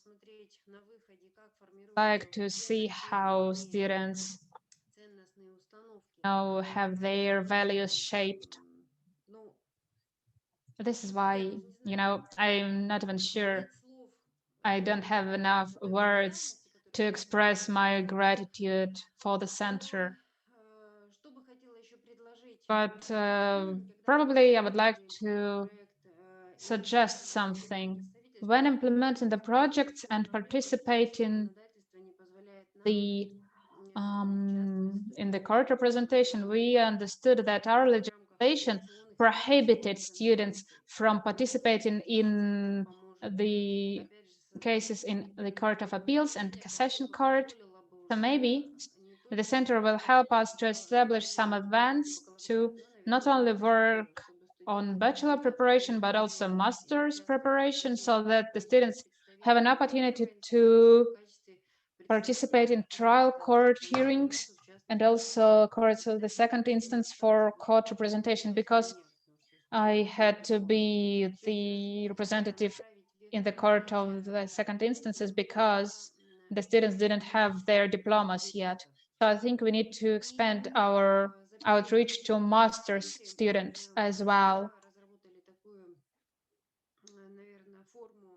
So yeah, when working with the center, we started holding broadcasts on the relevant issues, and we needed to do that following the most topical and interesting issues related to legislative changes, which we are not aware yet, for example, but the center is, and also about new trends. So within our supervisor clinical community, holding this broadcast when connecting our students much. Thank you so much, Svetlana. I hope that every wish will be realized, everything will come true. And it was really great to hear that we prompted you to go and get your master's degree. So I think now your trainings for your students will be even more effective. Maxim, I would like to thank thank everyone and say my goodbye, because unfortunately I now have to go. I cannot stay with you till the end of the meeting, but I would like to once again wish you all the best and thank you for your invitation. I hope to see you next year in Moscow or some other countries. Thank you so much. All the best. Thank you, Philip. The hope is mutual. We would be actually glad to see you in Poland as well. Thank you. And I would like to give the floor to Arkady Gutnikov, connecting from St. Petersburg. Arkady, good afternoon. Good afternoon, everyone. I also congratulate the center. It's been 10 years. If I remember correctly, this now makes the center's opinion relevant in court, especially on children's rights. Okay, so I would like to congratulate you and spend our time on discussing one possible development area for the next 10 years, which is legal awareness clinics, which we call street law.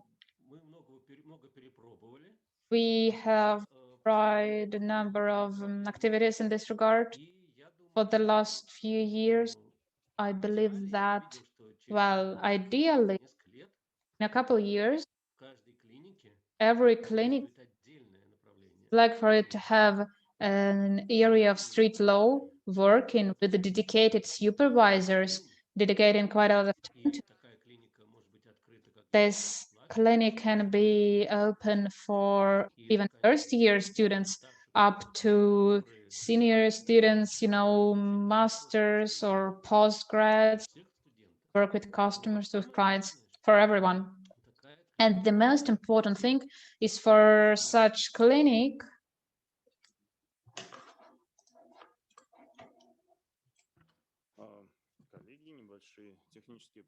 dear colleagues, there are some technical issues. Arkady, you had your connection broken, and the last thing we've heard is that street law clinics could be a separate area of working. Yes, yes, and of constant work.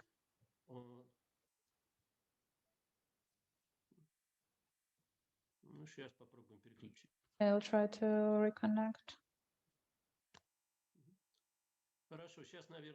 Okay, now it might be working better. Yeah, it is okay.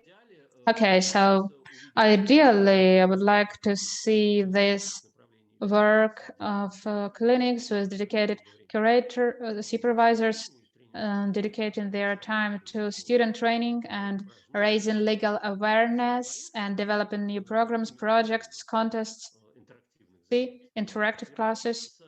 And also, it will be great to work with schools on a regular, constant, permanent basis, not as a one-time event, but as work during the whole academic year. We have called this form, you know, as a class lawyer.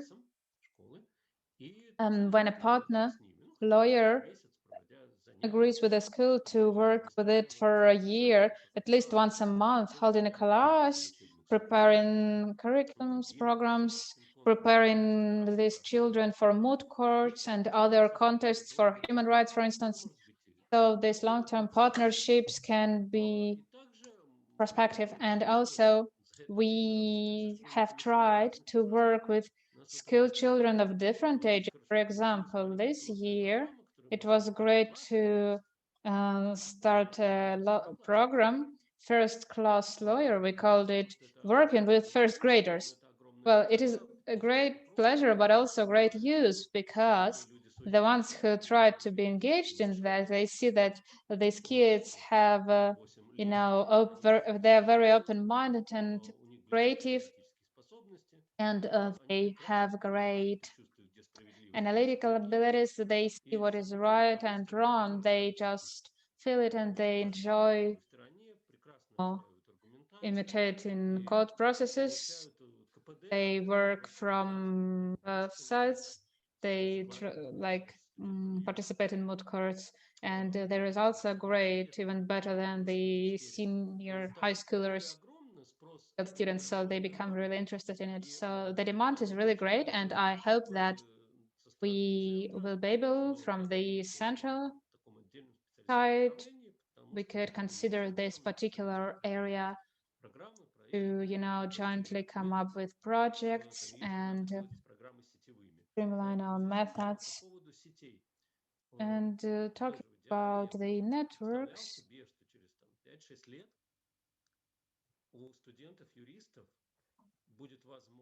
in the next years,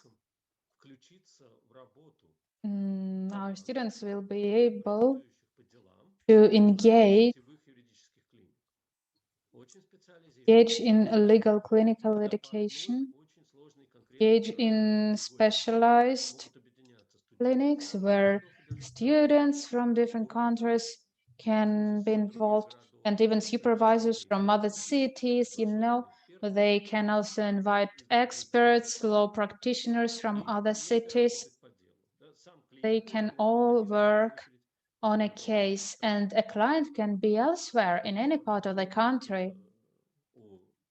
This experience of clinical practice already exists, and it is rather developed, and I think that clinics can join in and use this experience.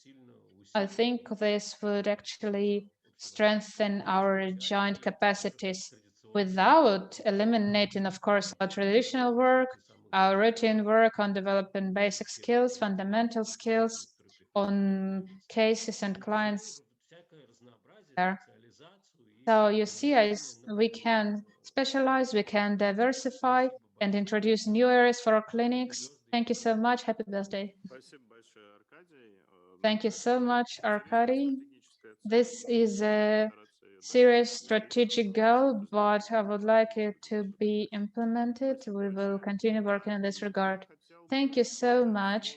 I would like to give the floor to a representative of Vladivostok, to Victoria Pava. Victoria, can you hear me? Yeah, good afternoon, dear colleagues. I would like to use the opportunity to congratulate the Center with your first decade, first anniversary, and I would like for you to have more and more celebrations like this in the future, so that they're all very meaningful.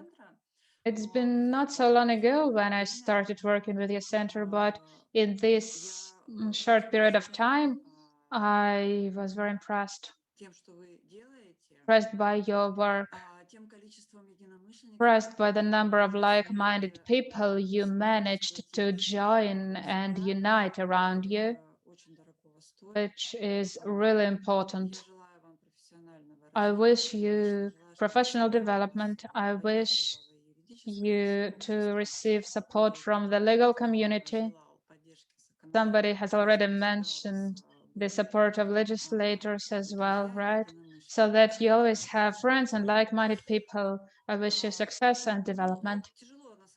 Actually, it is difficult to speak after my colleagues with some sorts of suggestions and ideas, because pretty much everything has already been mentioned, but I would still like to join my colleague from the Altai region, because Altai is far away from Moscow and Vladivostok is even further and when visiting your events, for me, it was always sad that our students often don't have such an opportunity to go to Moscow to visit your events. And yeah, these 3 years, which I have been working with the center, I have had this thought. I've been toying with the idea of how to arrange for our students to have such an opportunity. I'm not sure. I mean, I cannot say that it is luckily enough. No, the situation has been grave, but still the pandemic has brought about some favorable results. We learned to use this particular means of communication, and our students finally got an opportunity to take part in your Olympics. without having to spend a lot of time and money on it. Due to this, I would like to suggest or maybe ask the center to, increase maybe the amount of remote course here. There is a possibility to denounce personal contact altogether.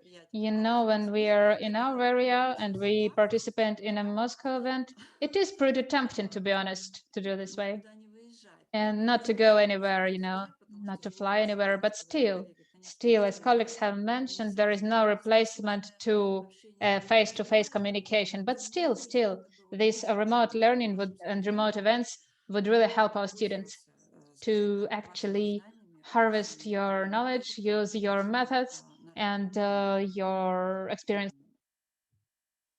Yeah. Thank you, Victoria.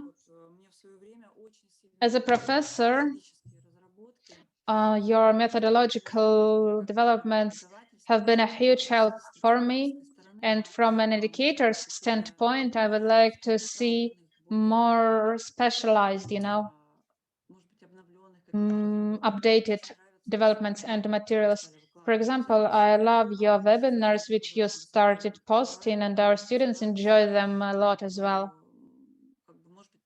And you see, maybe this is where we need more materials.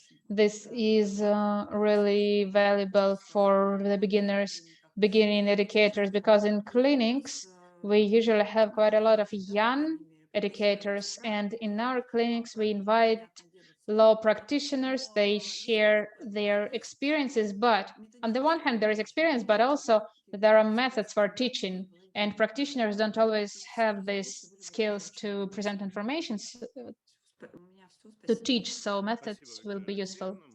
Thank you, Victoria. We have heard you. We will try to act in this regard. Probably we'll have our Olympics in the hybrid form as well as other remote events.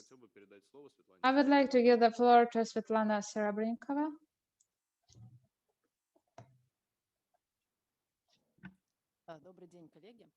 Good afternoon, dear colleagues. Being in Kazan, I already managed to congratulate the center with the anniversary, so now let me move to the contents of my suggestions. Now, I think there are two areas moving forward.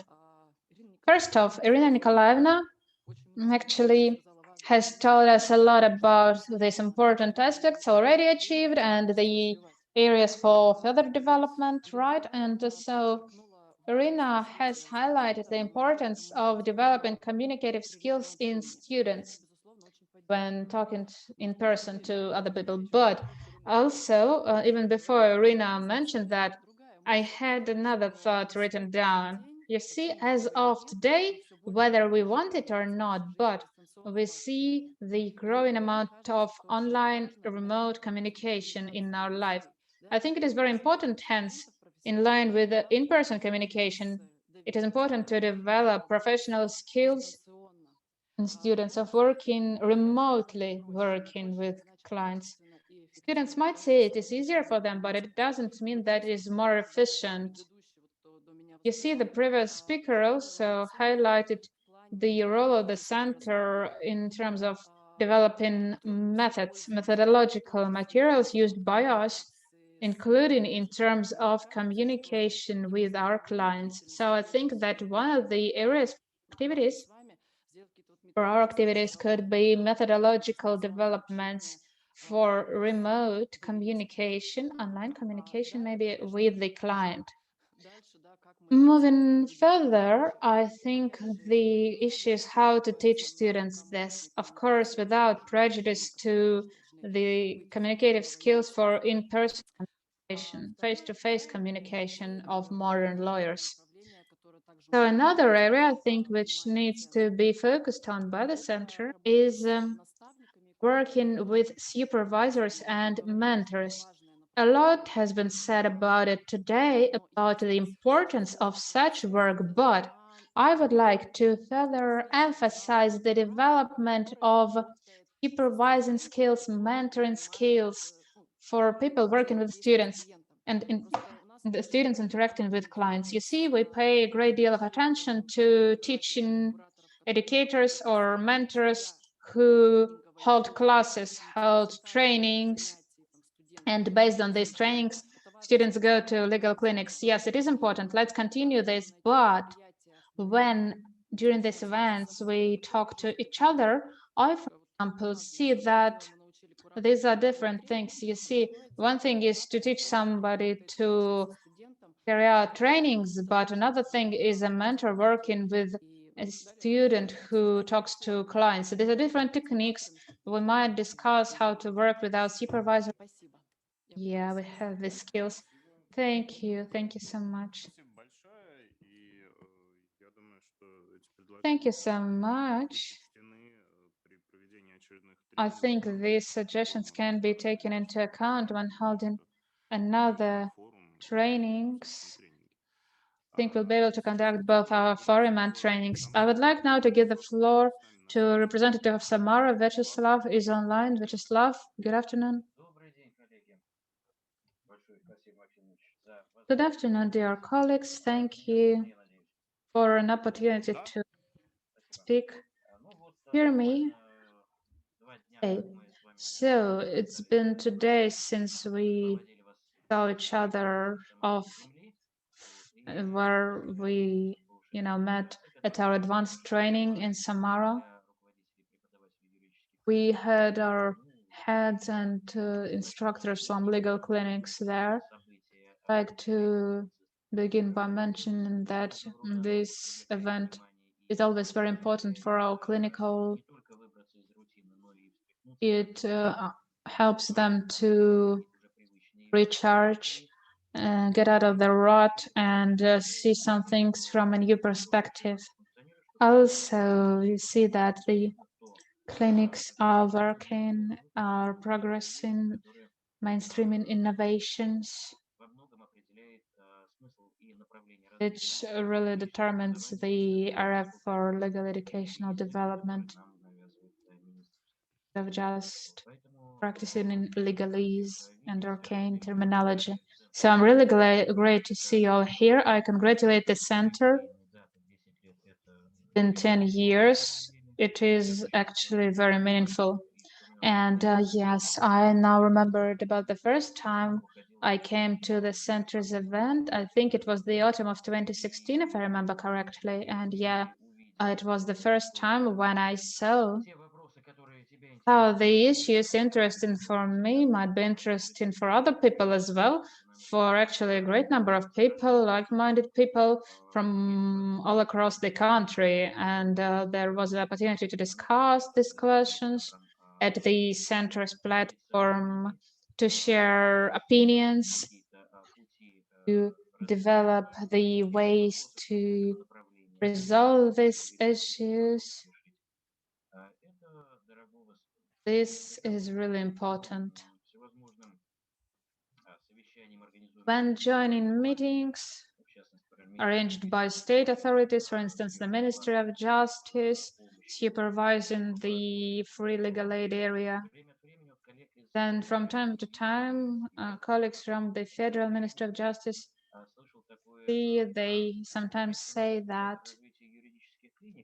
have a central for legal clinic development. And yeah, they said that it is some kind of a trade union for clinicists. In fact, the Center for Legal Clinics Development can be called a trade union for clinicists, meaning the difference that the membership is completely free. So I would like for this trade union to present us everywhere. What's the idea of free legal aid? Promote it in every possible form, because legal clinics are the form allowing for our students to, let me say, to get and actually hone their skills to be further used on their legal path. Colleagues, I would like to say much more, but I see that there is a number of speakers left still, so let me wrap it up. Really glad to see everyone. Congratulate you once again.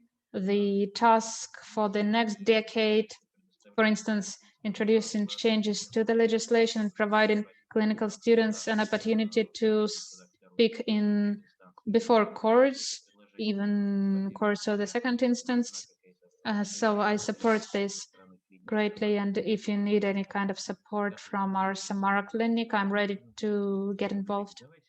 So please, dear colleagues, let's celebrate today and keep our work tomorrow and beyond. Thank you. Thank you, Vyacheslav. I see that today Mara will have a jubilee and maybe even city level. All right, I would like to give the floor to Dmitry. Tomsk is our graduates of Tomsk Clinic are in Moscow. Why so? Why are you connecting online? Well, that's it.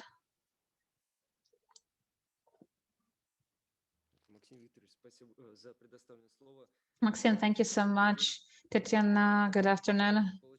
Well, this is how it happened. I came here, you stayed there, but in the near future, I think we might be able to change it and come here. So let me begin by congratulating the center. I would like to thank the Center for Legal Clinic Development and my Tomsk Research University, my beloved university. Thank Tatiana. Thank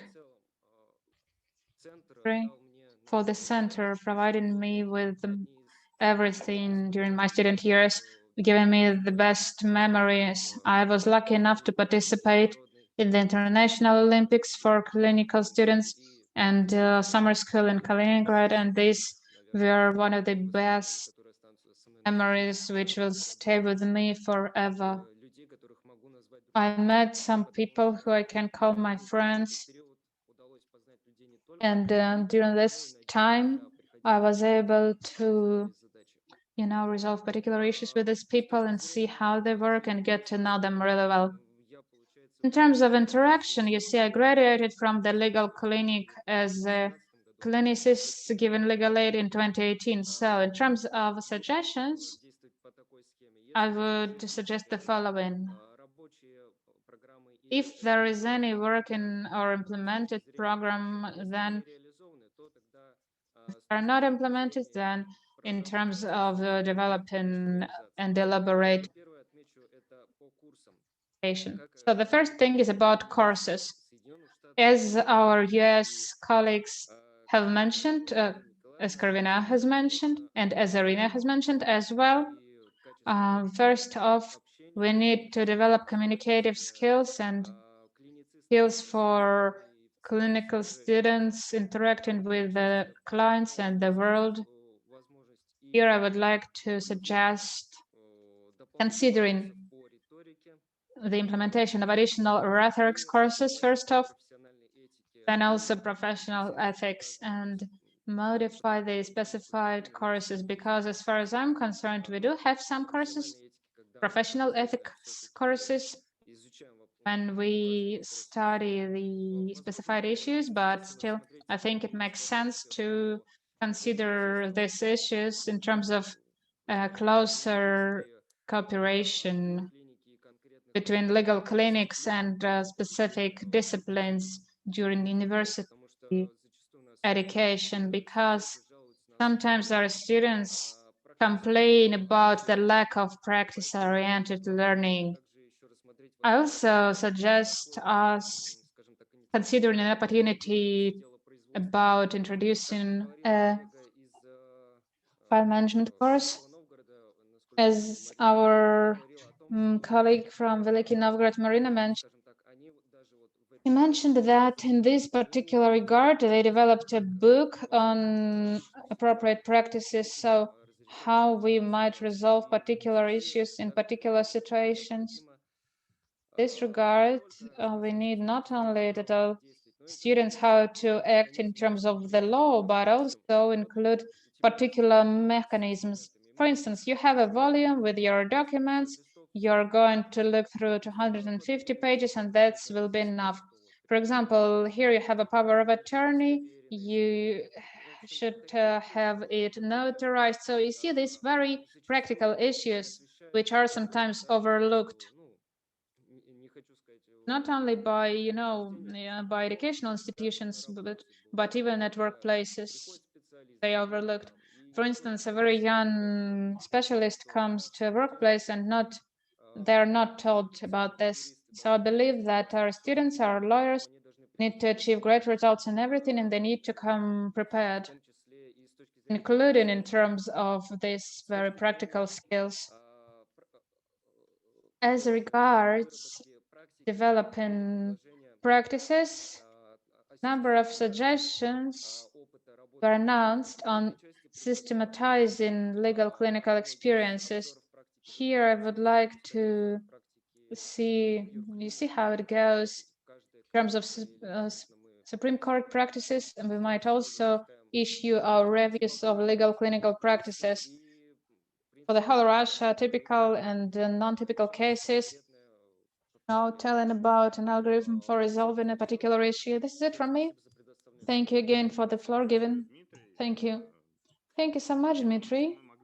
I think that we could issue reviews by the Center, obligatory for every legal clinic of Russia, but well, that is a nice idea.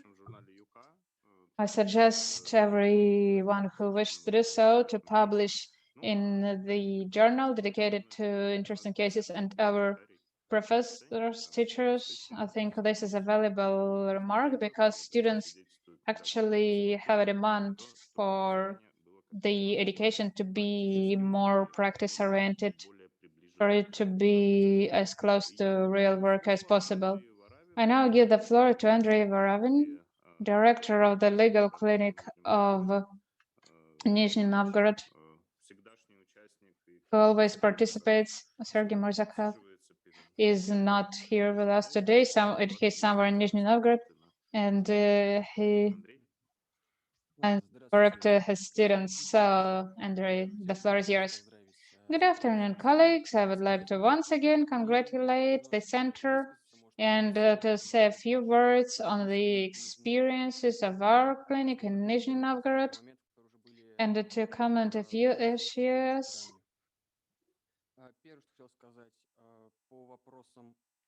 First, what I would like to say in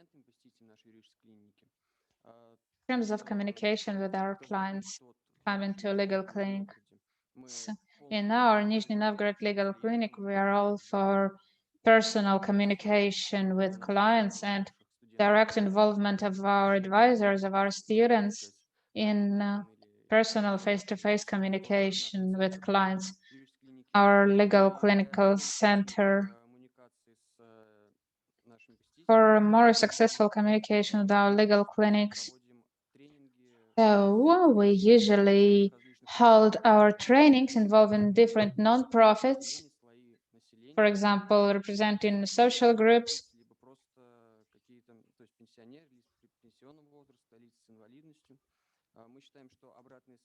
Goodbye.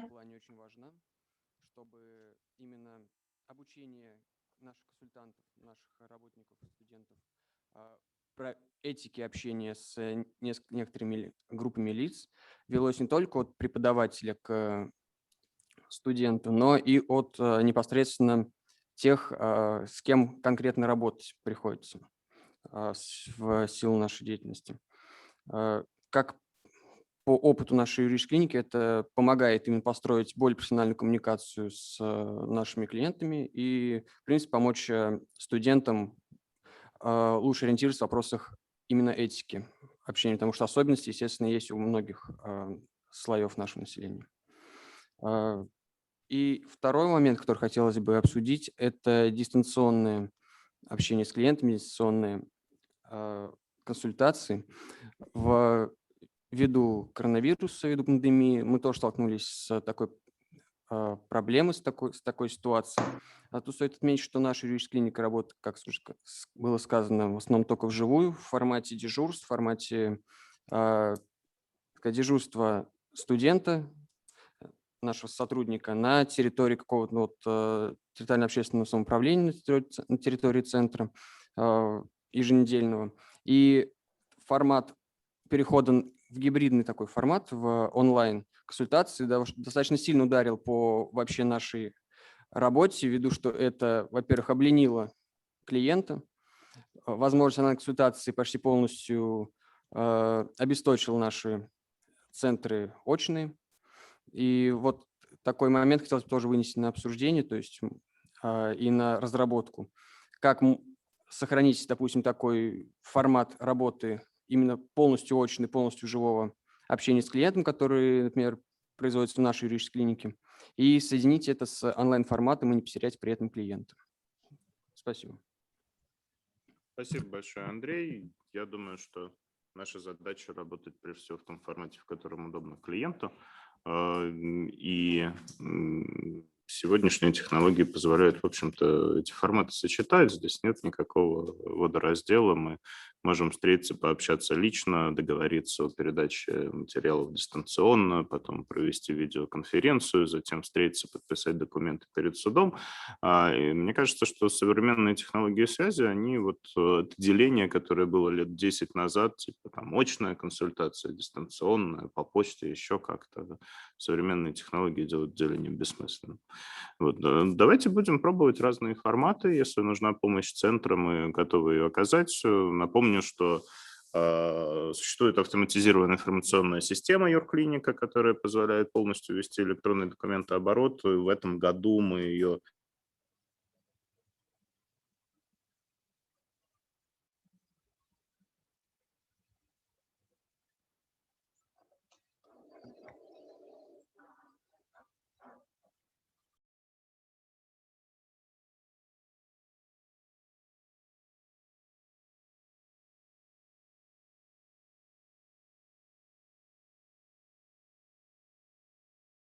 рассказать, как можно работать с использованием этого программного обеспечения.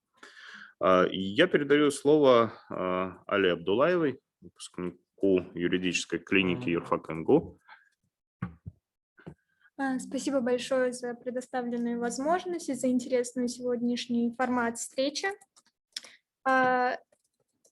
Что касается предложений для дальнейшего развития, интересным кажется направление, связанное с оказанием юридической помощи для юрлиц, а именно НКО, некоммерческим организациям. Поскольку мне выпала возможность работать в этом направлении с прекрасной Еленой Антоновной, то могу утверждать, что данное направление значительно совершенствует профессиональные навыки как у студентов, так и у консультантов, у их помощников. И считаю, что совершенствование поможет значительно улучшить качество выпускников юридических клиник. Завершая такое мини-выступление, желаю праздновать еще много юбилеев впереди с более высокими показателями и успешными, и всегда иметь интересные идеи для развития. Спасибо большое. Спасибо большое, будем стараться, и у нас есть некоторые идеи по развитию действительно юридической помощи для некоммерческих организаций в России. Может быть, осенью их получится реализовать. Так что, коллеги, все идеи, которые вы высказываете, мы немедленно фиксируем. Я их соотношу с планом работы Центра на ближайший год. И если вдруг чего-то в этом плане нет, то сразу же и записываю. И мы с сотрудниками Центра обсудим это все на ближайшей планерке. В завершение нашего круглого стола я передаю слово для выступления Татьяне Владимировне Трубниковой, которая с нами на связи из Томска. Татьяна Владимировна, я так понимаю, что добрый вечер. Да, добрый вечер. У меня добрый день всем участникам. Спасибо огромное, Максим Дмитриевич, за возможность выступить. Очень волнительно выступать в заключение, в завершении этого мероприятия. Но я надеюсь, что все-таки завершите вы. Знаете, мне хотелось сказать что история центра мне напоминает всегда сказку о Колобке. Я сейчас объясню, почему. В свое время, то есть нашей клинике немножко больше 20 лет, и она не первая. И все время существования юридических клиник в России, ну, скажем так, первые 10 лет существования юридических, 12 лет существования юридических клиник в России, их за это время неоднократно пытались объединить. Их пытался объединить фонд Сороса, их пыталась объединить филиал Американской ассоциации юристов, и это все время не удавалось. Как только заканчивались деньги, то финансирование, которое предоставляли эти структуры, клиники снова разбегались. И вот когда проводились первые мероприятия, тогда еще создаваемого Центра развития юридических клиник, и Максим Дмитриевич поделился вот этими планами о том, что хотелось бы создать организацию, которая бы хочется, и цель стоит создать организацию, которая объединит все юридические клиники в России, это звучало как вот именно та история Колобка. Вот этому не удалось, а нам удастся. И меня до сих пор не устает поражать та энергия, тот огромный вклад, который, это какие-то очень громкие слова, просто та энергия, то желание и те чувства, которые Максим Дмитриевич вкладывал и вкладывает, продолжает вкладывать в развитие центра. То, благодаря чему центр действительно стал вот этим вот, о чем говорил Вячеслав Васильевич, профсоюзом юридических клиник.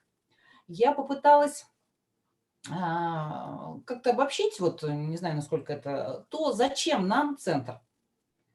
И центр – это, получается, это, во-первых, очень интересные, новые, нужные нам всем проекты, которые мы вместе реализуем под кураторством, под руководством где-то центра. Это очень ценный обмен опытом, которым мы занимаемся, в том числе и сейчас, используя вроде бы юбилейный круглый стол как площадку для обмена опытом и для передачи пожеланий центру и коллегам. И в этом плане центр – это бесценная площадка для дискуссий, поскольку здесь, на этой площадке, дискуссии всегда уместны, всегда нужны и всегда принимаются во внимание. И при этом нет ни попытки, ни желания умолить какую-то клинику или не услышать их предложение. Это юридическое образование.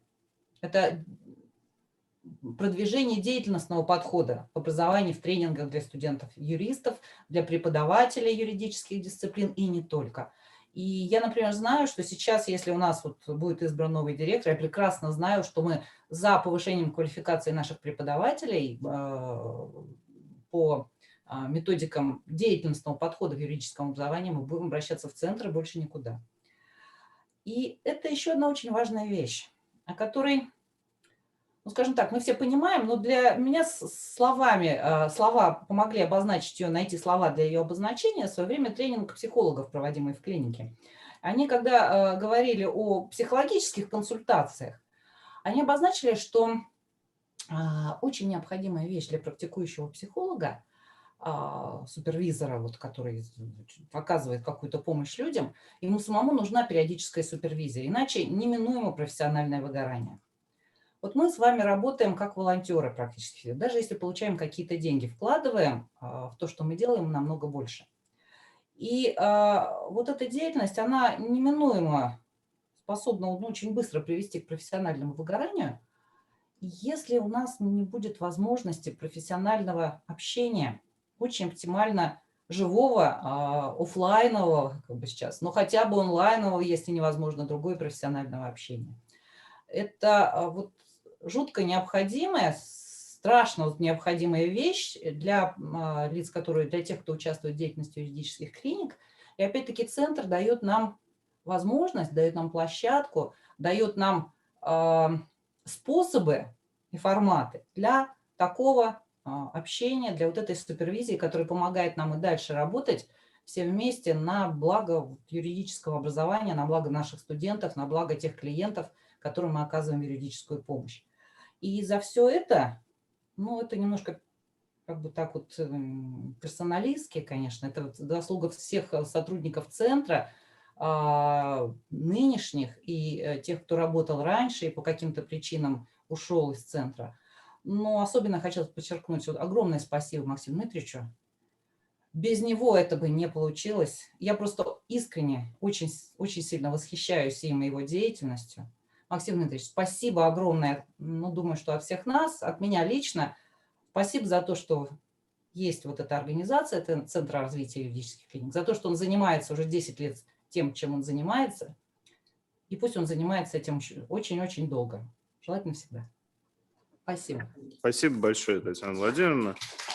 На самом деле, с каждым годом, следующим, по крайней мере, годом, я надеюсь, что мой вклад в работу Центра будет все меньше, потому что есть огромное количество коллег и единомышленников, которые делают уже сейчас больше, чем я, и я думаю, что и количество нас будет возрастать, нас будет все больше, и, соответственно, мне можно будет делать все меньше. Вот. Кстати, у меня в руках, вот, не знаю, насколько будет хорошо видно, образец мерча, образец сувенирки Центра. Это новая история, которую мы только-только изготовили, и я вообще впервые ее кому-то демонстрирую. Это наклейки на, например, ноутбук с изображением и фразами некоторых из наших коллег. И здесь в том числе есть и Татьяна Владимировна с прекрасной фразой «Нужно дать студентам шанс не умереть». Коллеги, если у вас раньше была возможность поддержать работу Центра, там, только сделав пожертвование в наш адрес, теперь мы предлагаем не отдавать нам деньги просто так, а получить встречное исполнение. Наши партнеры изготовили символику, изготовили мерч, изготовили разные прикольные штуки, которые можно купить, и вся прибыль от продажи этой сувенирки будет поступать на проекты, реализуемые Центром развития юридических клиник. Кроме наклеек, которые я уже продемонстрировал, у нас есть теперь сборник фразочек. Те самые фразочки, которые каждый раз после каждого мероприятия Центра читаются. Мы отобрали, как нам показалось, самые интересные и издали такой сборник. Я прочитаю только те из них, которые вынесены в эпиграф. Многое здесь скажут, нас запишут, потом припомнят. Ваши фразочки из бумаг или из обсуждений? Из жизни. Кто не рискует, тот стареет. Хрупкую бабочку твоей надежды сметет каток безжалостных преподавателей. А в жизни бывает все как в жизни. Преподаватели – это сообщество людей, более близких к смерти, чем студенты.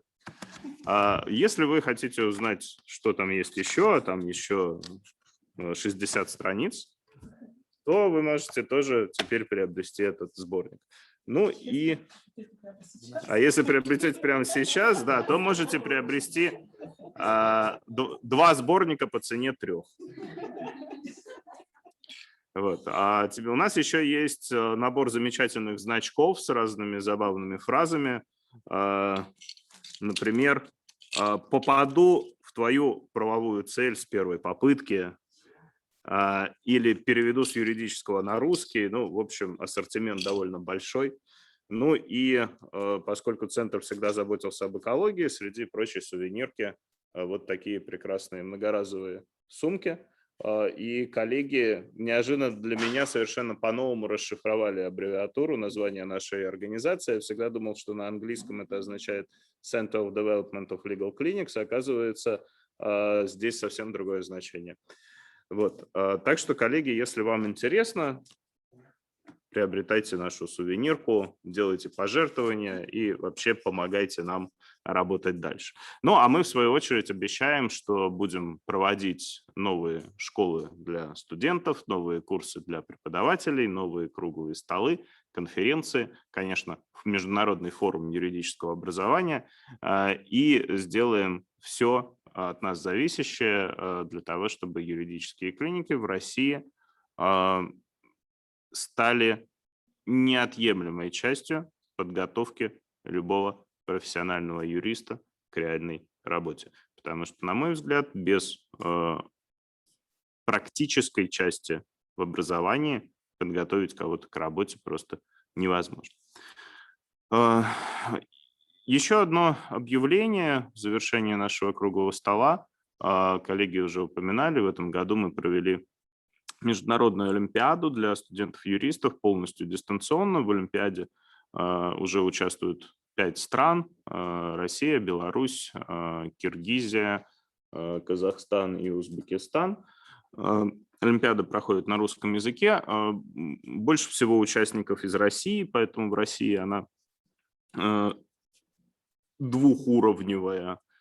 Есть еще региональные этапы дополнительно. 500 студентов участвовало и почти 100 судей. Финал Олимпиады пройдет 12-15 июля. Олимпиада пройдет, финал ее также пройдет дистанционно.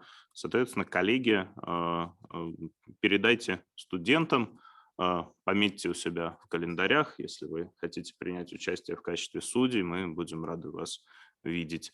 Ну, естественно, объявление об этом мы будем делать. Впрочем, оно и так уже размещено на нашем сайте.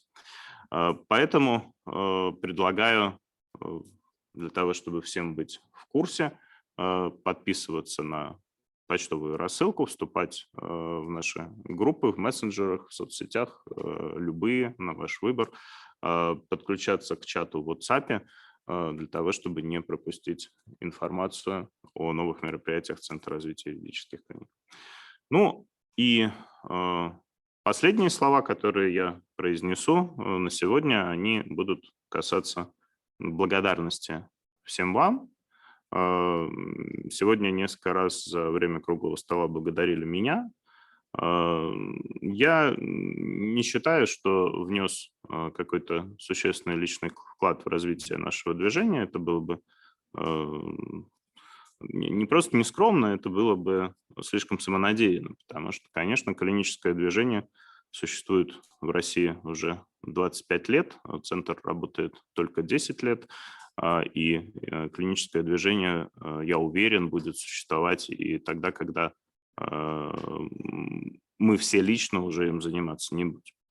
Опыт разных стран, опыт самой России, где первые юридические клиники появились в середине XIX века, показал, что это действительно работающая образовательная форма, работающая, возможно, лучше, чем многие другие, которые сегодня являются общераспространенными, традиционными. Я надеюсь, что юридическое образование в России, в мире, юридическая профессия станут лучше, мы все станем профессиональнее, и все это приблизит нас к тому светлому будущему, о котором студенты юрфаков слышат еще на первых курсах, на теории государства и права, на занятиях по профессиональной этике. И, коллеги, я хочу поблагодарить всех вас, я хочу поблагодарить всех консультантов, которые работали в юридических клиниках, и не только для того, чтобы стать лучше, но и для того, чтобы помочь другим. Я хочу поблагодарить всех кураторов юридических клиник, которые смогли вырвать время, пожертвовав чем-то личным, время между вузом, другой работой, семьей, для того, чтобы сделать что-то еще для своих студентов, что-то такое, что не предусмотрено учебной программой вуза. Я хочу поблагодарить всех руководителей юридических клиник, которые в большинстве вузов работают на свой страх и риск, сами по себе, и часто слышат от руководства фразу «тебе надо, ты и делай». И им надо, они делают это по-своему подвижничество, это такой бытовой героизм, который остается чаще всего за кулисами. Даже те, кто работают в юрклиниках, они никогда не задумываются или почти никогда не задумываются, а сколько усилий стоит организовать работу этой юридической клиники, когда на самом деле все наше сообщество пока остается волонтерским. Я хочу поблагодарить тренеров специалистов, экспертов Центра развития юридических клиник, которые на протяжении 10 лет, собственно, проводят эти самые школы и курсы. Без них это было бы невозможно. Это люди, которые стали заниматься интерактивным образованием, практикоориентированным образованием, юридическими клиниками задолго до того, как появился Центр. И я думаю, что занимались бы всем этим и без Центра. Но надеюсь, что площадка Центра дает им возможность делать это немножко проще для себя, с немножко меньшими затратами, может быть, транслировать свой опыт большему количеству людей. Я хочу поблагодарить правление Центра развития юридических клиник, коллег, которые сейчас в него входят, коллег, которые в него входили раньше, за то, что они всегда выступали таким интеллектуальным центром, ядром, генератором новых идей, проектов, оказывали поддержку администрации, сотрудникам Центра. Ну и я хочу поблагодарить команду сотрудников, тех людей, которые на самом деле тратят очень-очень-очень много времени для того, чтобы наша работа продолжалась. Каждый день происходит что-то новое, возникает новая проблема, новая трудность. Мы понимаем, что часто работаем не идеально, но мы стараемся эти трудности и проблемы каждый день преодолевать. И я считаю, я вижу, я понимаю, что не только субъективно для меня, но и объективно работа Центра улучшается, что мы становимся профессиональнее, мы делаем больше, чем раньше, мы делаем лучше, и надеюсь, что в этом своем развитии мы никогда не остановимся. Коллеги, спасибо большое вам за внимание. Оставайтесь с нами на связи, подписывайтесь на наши соцсети, покупайте мерч, приезжайте на школы, конференции. Увидимся со всеми, и я надеюсь, что лично большое спасибо.